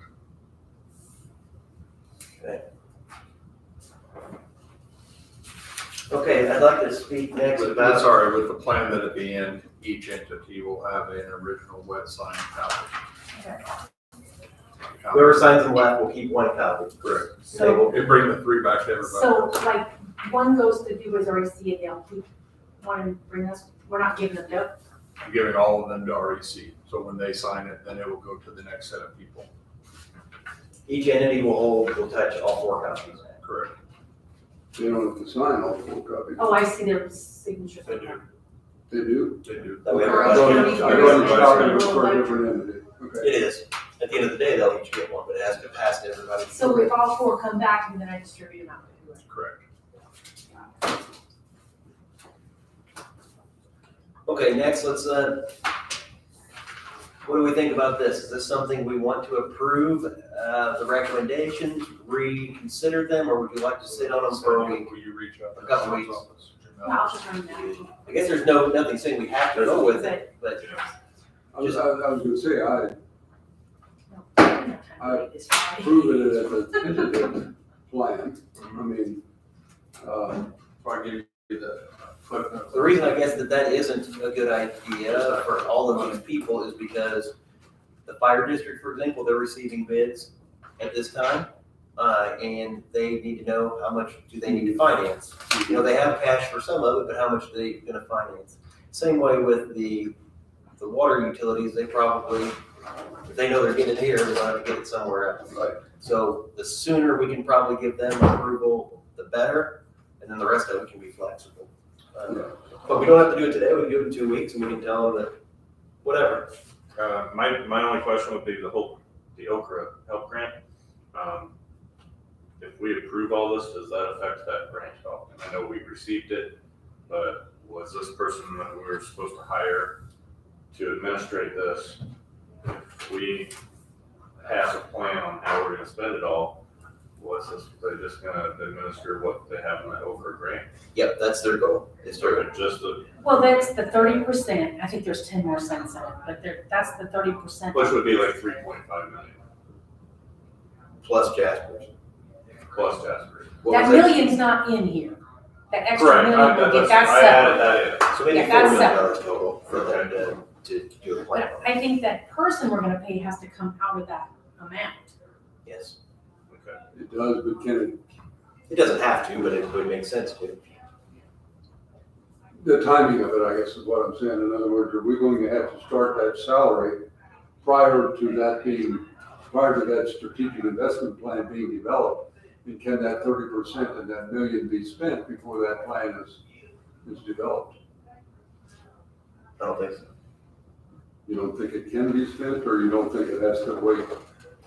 Out of that 30%, we basically earmark it, we start paying this person out of it, and that's the only expense that comes out of it. Whatever that administrative cost is the only thing that comes out of it until the strategic plan is done, then the funds are released for that. Right. Does that answer your question? Well, it does, are we sure of that?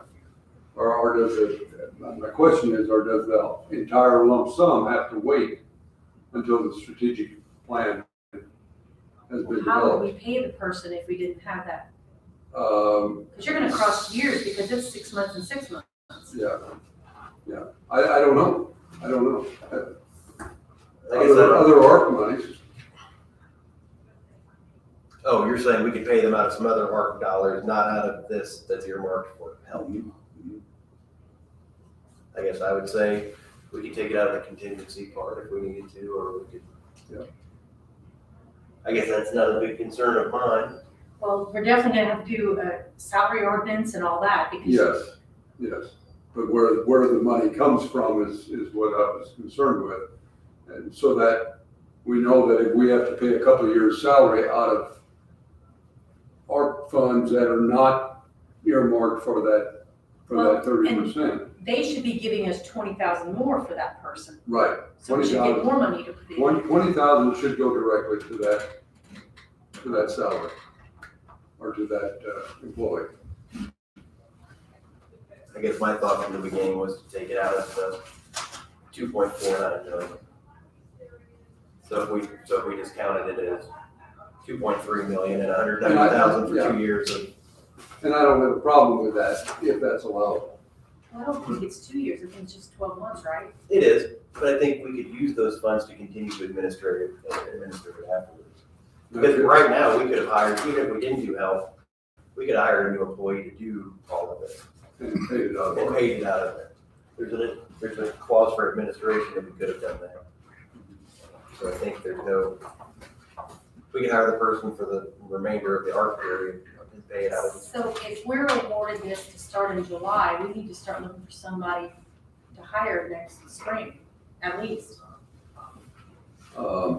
Yeah, It's gonna take some, I mean, it's gonna take some guidance. I mean, maybe we need to reach out for some guidance on that. As to how soon we need that person in place. For example, the first group, they're starting right away in January. They haven't right. gotten anywhere yet. I just wouldn't think you'd wanna hire somebody in April when they sit here till September until they do something. Right. That, I guess that was my point. I thought you were saying we need to start looking now. No, I'm just talking recruiting and just trying to get somebody interviewed, you know how those processes go. But knowing that they're probably not gonna start until Right. September or sometime. Whenever that, we just need to start thinking about recruitment of this person. Yes. I think it'd start well before September, wouldn't it? Well, I don't know. See, If our cohort starts in the summer, July, I would think we'd have to hire them a month before that. I would have thought, I don't know, I would have thought that there would be the hiring process would be built into the whole process, and that would start in July.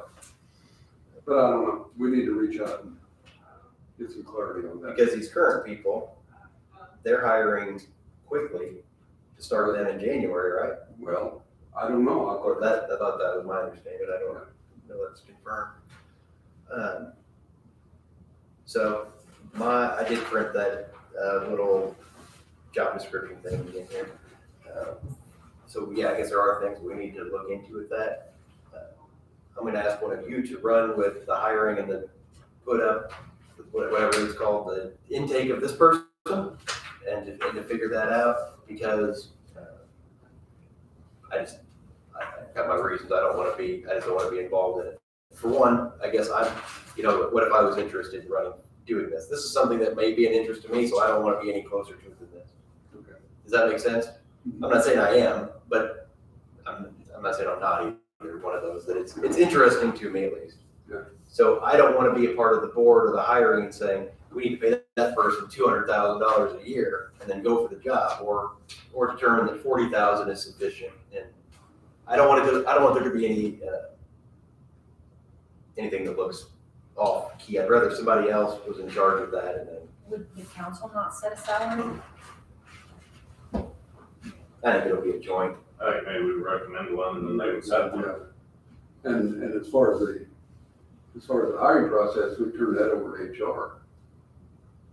I mean, as far as the actual publication and our notice. Recruitment. Yeah, recruitment process. But you see what I'm saying? There's gonna have to be council and commissioner group probably that will have to come together and say, here's the generic outline of what's needed. We're gonna make it fit for Du Bois County, and we have to set what we think the wage is, where we think, where these, the terms of the employment. Marky will implement it, but the executives will have to make that, will have a big role in it, I think.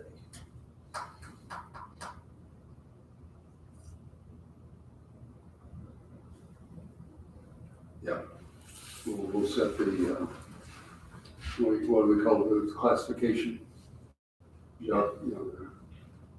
What classification it is, and that will determine the salary range and that sort of thing. Because if it's a $40,000 job, you're gonna need different people than if it's a $60,000 job, or.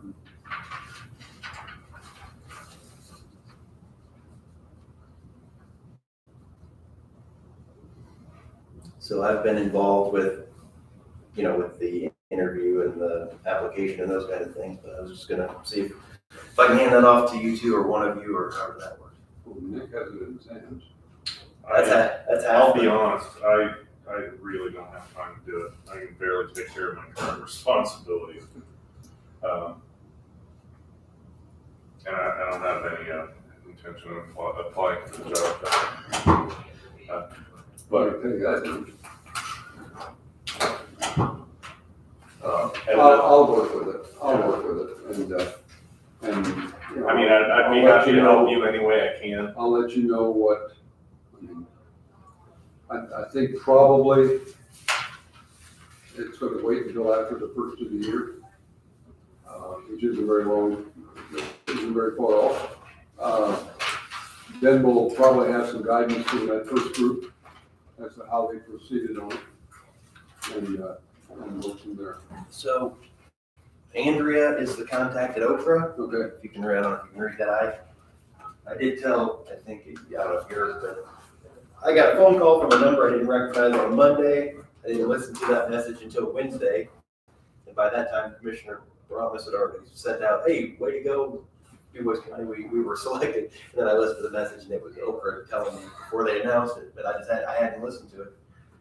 It's like it's so many junk. I don't remember where I got it. It was I think a press release. from AIC or someplace, wasn't it, or Commissioner Comp, or, I know it was from Stephanie. was it from Stephanie? Okay. So then, I think it was. then I called her back, just said, hey, sorry I missed your call, and then I emailed her since then. So I haven't heard back from her. I don't know if she's out for a week, but I think she would be the first line of contact on this program. Okay. All right, so okay, so that's that. Let's wait 2 weeks. Wait 2 weeks on this. Okay. Is that what Well, you'd like to do? That's what- 2 weeks for what? You know, I'd be okay on especially those water utilities. That's clearly acceptable. My only question on DuBois, I agree, that's probably our, you know, as much our responsibility as anything on that. I'd be okay with that one if it qualifies. If we're sure it The qualifies. fire station ambulance. Fire station ambulance location, yeah. So you want to take under advisement or what you tell me? Yes, we'll make final determination on some of it. Stapler doesn't. I got a couple of them, here you go. See if there's any staples in it. There might not be. That resin, we might as well just throw away. I can't get it apart, but I don't know what happened to this. Damn, really good. Got staples in it, there's no staple. There we go. Let's leave this one down here. This one's. Mr. Schneider, you want to look at the applicability as you see it, and I'll do the same? Yes. May I have a copy of that list that you were referring to? You said you need a copy? Yes. Hold on, I can possibly mail it to you. I have it on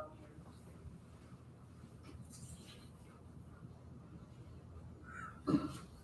Okay, Cindy, do you have, or you do, she has her contractual tier, formula, I don't know what you want to call it, the contractual services agreement for our connection with the Purdue Extension Services of DuBois County. So we have that in front of us for our consideration today. I'd asked for some information on how things were calculated, and we've all received a copy of something like this. It says that we're paying, by this estimation, $25,380 for a couple educators. So we're subsidizing a couple of them partially, and then the third educator, it looks like we're paying for in full, and then a quarter of an educator for another $9,000 for $126,940 contractual services agreement between DuBois County and the Purdue University. So, to see if anybody has any thoughts on that before we consider signing it. It is something we do every year. Like most agreements, it goes up a small percentage every year. It's not, they're not huge jumps, like the highway department. For this, in addition to all the other budget. It's their contracted services line item. Okay. None of this changed from last year's contract, did it? It goes up every year. Well, I mean, besides the number. Yeah. There's no new employees, no. I think I saw that. on our email. I'm guessing last year was 119, but I'm not positive.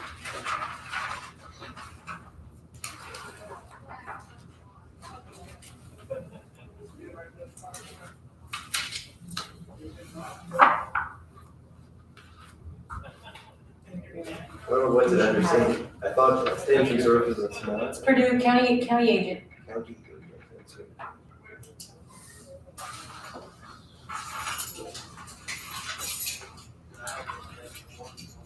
Last year it was 114,500.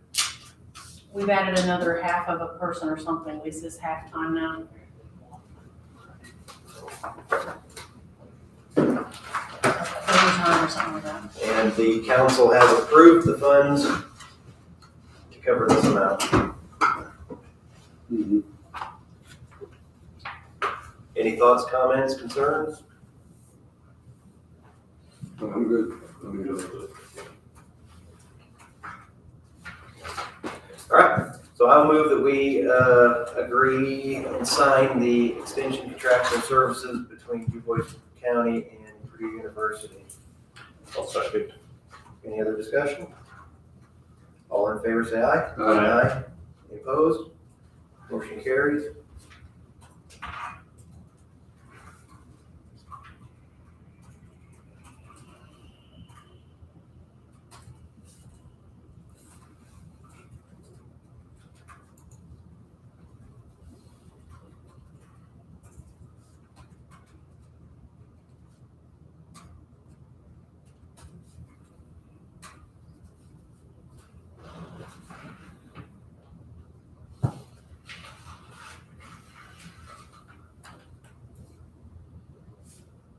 If either of you have anything, you can go with it now while I'm signing. If you want. The only thing additional I had today was to announce or to talk about tomorrow night's meeting for the sewer district. So we covered that, so.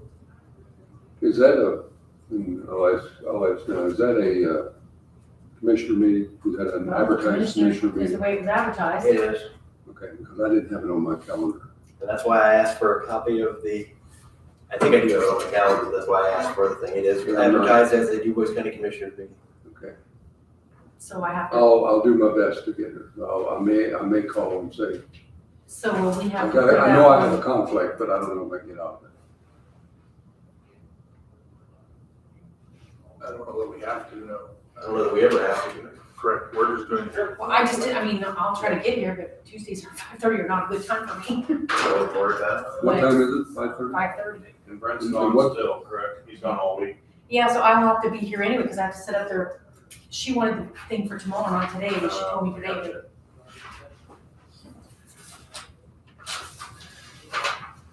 If I knew what I was doing, I'd offer to. No, do this, I'll make it happen, it's just, And we're gonna make a presentation and then take public input.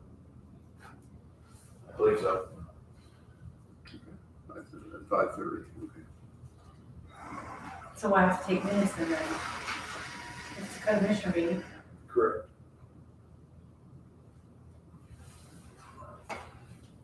Mr. Schneider, is there any update on the property? Where are we at with that? The property up by? Yes, So, so notice has been published, in the Herald and the Further News, as well as sent to all adjoining property owners. And I believe that you will be able to entertain offers at your next public meeting. The only new update, aside from what we had originally discussed, as my luck sometimes has it, the original owner of the contingent of the adjacent piece of property sold it the day that we published, and the deed got recorded the day that they signed for their certified. you're talking about one of the people to the One of the east lots, of it? one of the lots to the east, two of the lots to the east sold at the exact same time that we sent certified and got signed for. So I did send out a new notice to the new owner, whether I needed to or not. We have done that. We acted in good faith and then we followed up. So we Extra due diligence just created a little more work, so it's not a problem. Okay, so we will, and is that on the agenda for the next meeting? It's probably not yet, no.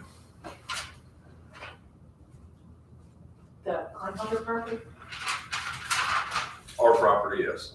I mean, Woodland, houses around it? Woodland Hills. Oh, I have a question mark, surplus land sale. Kind of going through my notes here, see if there's anything else. Cybersecurity, that multi-factor authentication, they sent another email. I still don't know that I'm 100% up to speed on what it's all about. I'm still working on that again. Do you know any more? Because, so the way it worked out was we have multi-factor authentication with part of our product that we already purchased. So we have people that are administrators, and they're saying that you have to buy an administrator license for each of these people. And what I'm trying to say is, what if we don't need 20 administrators? From what I know about it, can we? If we cut down the number of administrators, then it'd be cheaper I to do. think the word administrator is kind of misunderstood. Like when we're working on MVP tax, just using our office, you have to have an administrator to be able to make changes to it. So I don't know what other programs out there have administrator needs. So I think that's a little bit different of what you're thinking of as one administrator doing everything. Some people need administrative rights just to do some of the stuff in the program. Is the way I understand it. I've been looking at administrators being able to have access to everything. But I think that's misconstrued. Because I have administrative rights to certain things, but I don't have it to other things.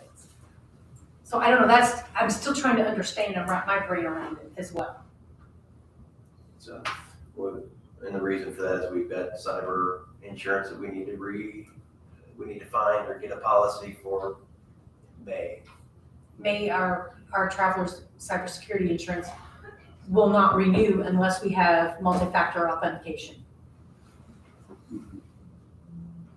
And that's, everything cybersecurity is telling you, you need MFA. They're really appreciative. I might just ask Tim, or not Tim, Solomon, is that his name? Solomon. See if he can call in or stop in at the next meeting just to simplify it. I think I don't he's get at it. Indianapolis, but we can have him call in. Because they're saying it's gonna be, what was it, $12,000 or something? And we have to pay for every single user to have this program. It doesn't make sense. And I'm trying to say,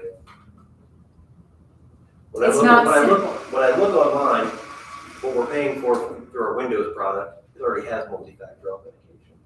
And they're saying, well, it does, but if you just take the free one, it's gonna cost, then you've gotta pay for all these expensive things for your administration. Anyway, it doesn't make sense. I don't understand it. I thought it could be something simple, but it's not.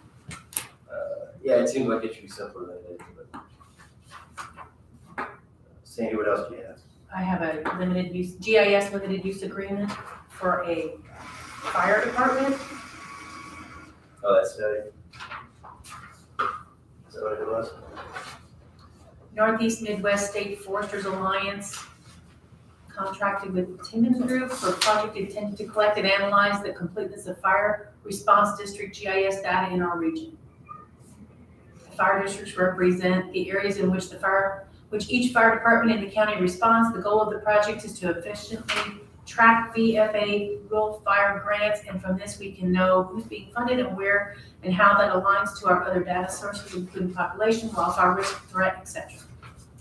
We will be sharing this data with the U.S. Forest Service and Northeast Midwest State Foresters Alliance. In other words, another government entity wants to use our GIS data. If it was somebody doing it for a profit, we would charge them if we approved it. WTH kind of guides us on if we should charge or not. I was gonna say, and they recommended it. Yeah.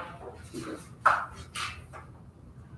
So I will move that we approve the GIS shared usage agreement. I'll second. Any other discussion? All in favor, say aye. Aye. Aye. Anyone opposed? Motion carries.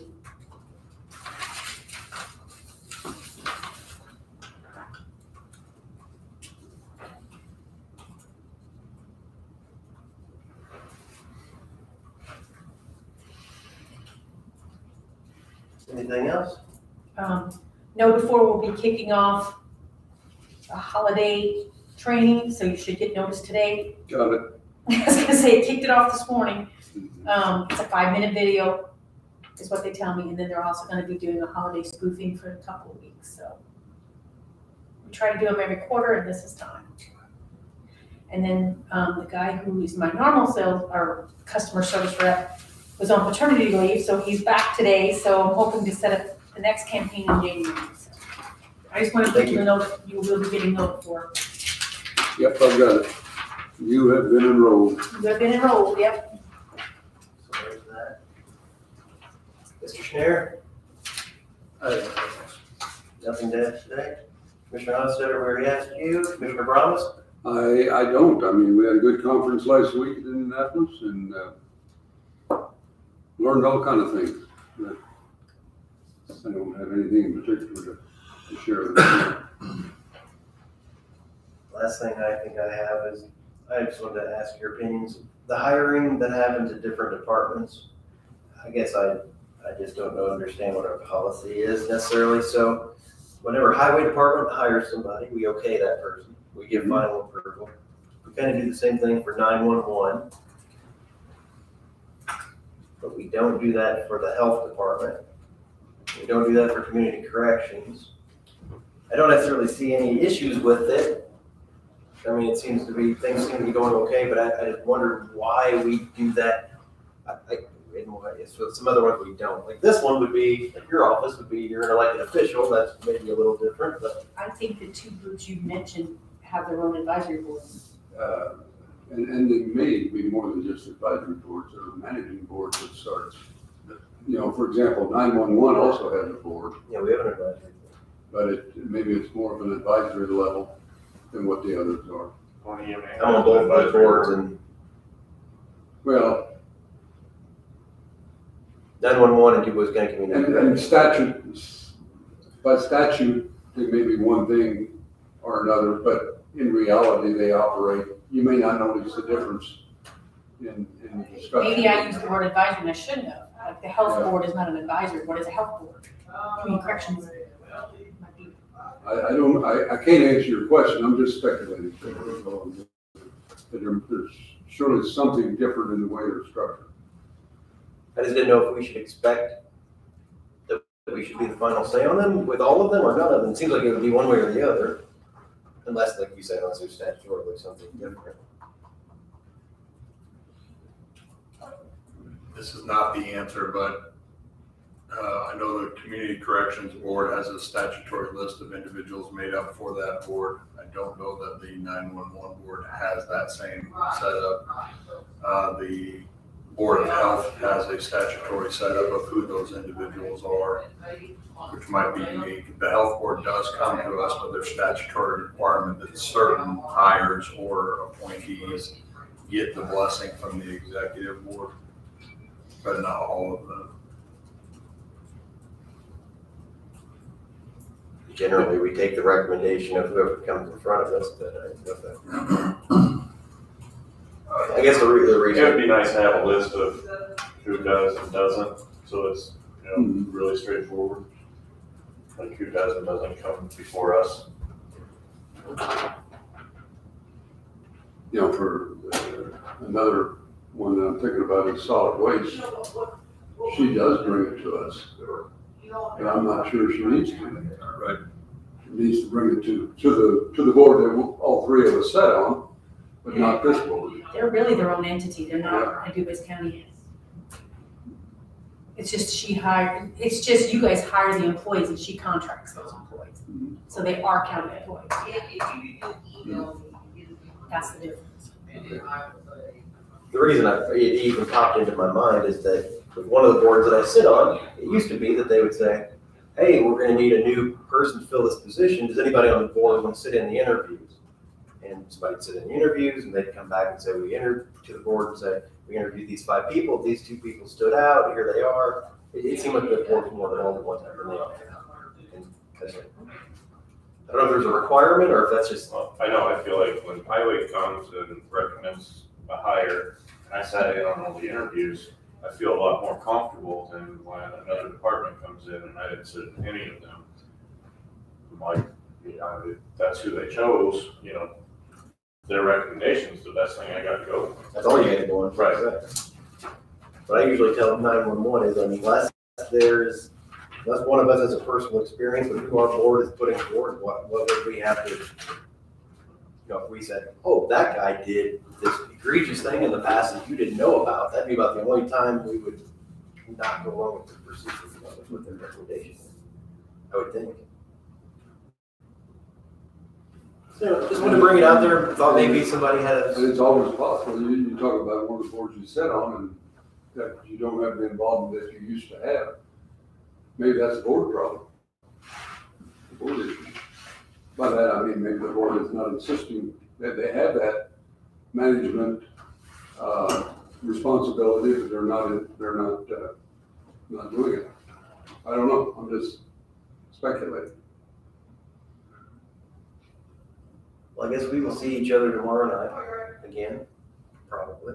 I do see here that Commissioner Brahms, you were elected the treasurer of the IACC. So congratulations on that. Thank you for serving in that capacity. It's a big honor, but they won't give me a checkbook. Name only? It's in name only, that's the best kind of office. Congratulations on the honorary appointment. It's For a volunteer position. It's the executive board. They have a board which includes all of the presidents and vice presidents from the districts. And then they have an executive board, which is made up of the past president, vice president, secretary, and treasurer, or treasurer and secretary. Secretary is lower level than treasurer, because I was secretary last year, so I've elevated. Okay. Moving up. We're moving up. Moving up the Who's ladder. elected president this year? Diana Biddle from Brown County. Okay, what about our Southwest District? It was. Oh, that's, Is Kelly Streeter still our president? no, she's outgoing. She's on the executive board. Right. She is a secretary. So it's Heather Grease or? It's either Heather Grease or Nathan Gabler. Yeah. I couldn't Those remember. two were president and vice president. You're exactly right. I can't remember which one's president. Which one's I vice think president. Nathan's president. I think you're right. Any public comment? No? No, I was just gonna ask Greg on, so the meeting tomorrow night, that goes out to a public announcement. Where does that get published? Announcing that there's gonna be that meeting. Free Press, the Herald. We send it out to the media. Right, there's a list of I scoured that. We have it on our website under the calendar. This, really? Okay, Should be on there. maybe that's what I'm looking at. And then I post it, it's in the courthouse, on the bulletin board, and it's here on. So there's a distinction between a public meeting and public hearing. Public hearing, we Mary invited you to lunch. Gotcha. I'm sorry. Would you like to join Mary on lunch? Meetings do require that. No, I'm gonna. Public meetings are just supposed Who to you doing? hear, Mary Austin. yeah, like everywhere Sandy said, and then you can, if you want to be able to put on. Did you adjourn? We'll close the meeting. Beginning of each year to get a notice of when those meetings occur on that basis.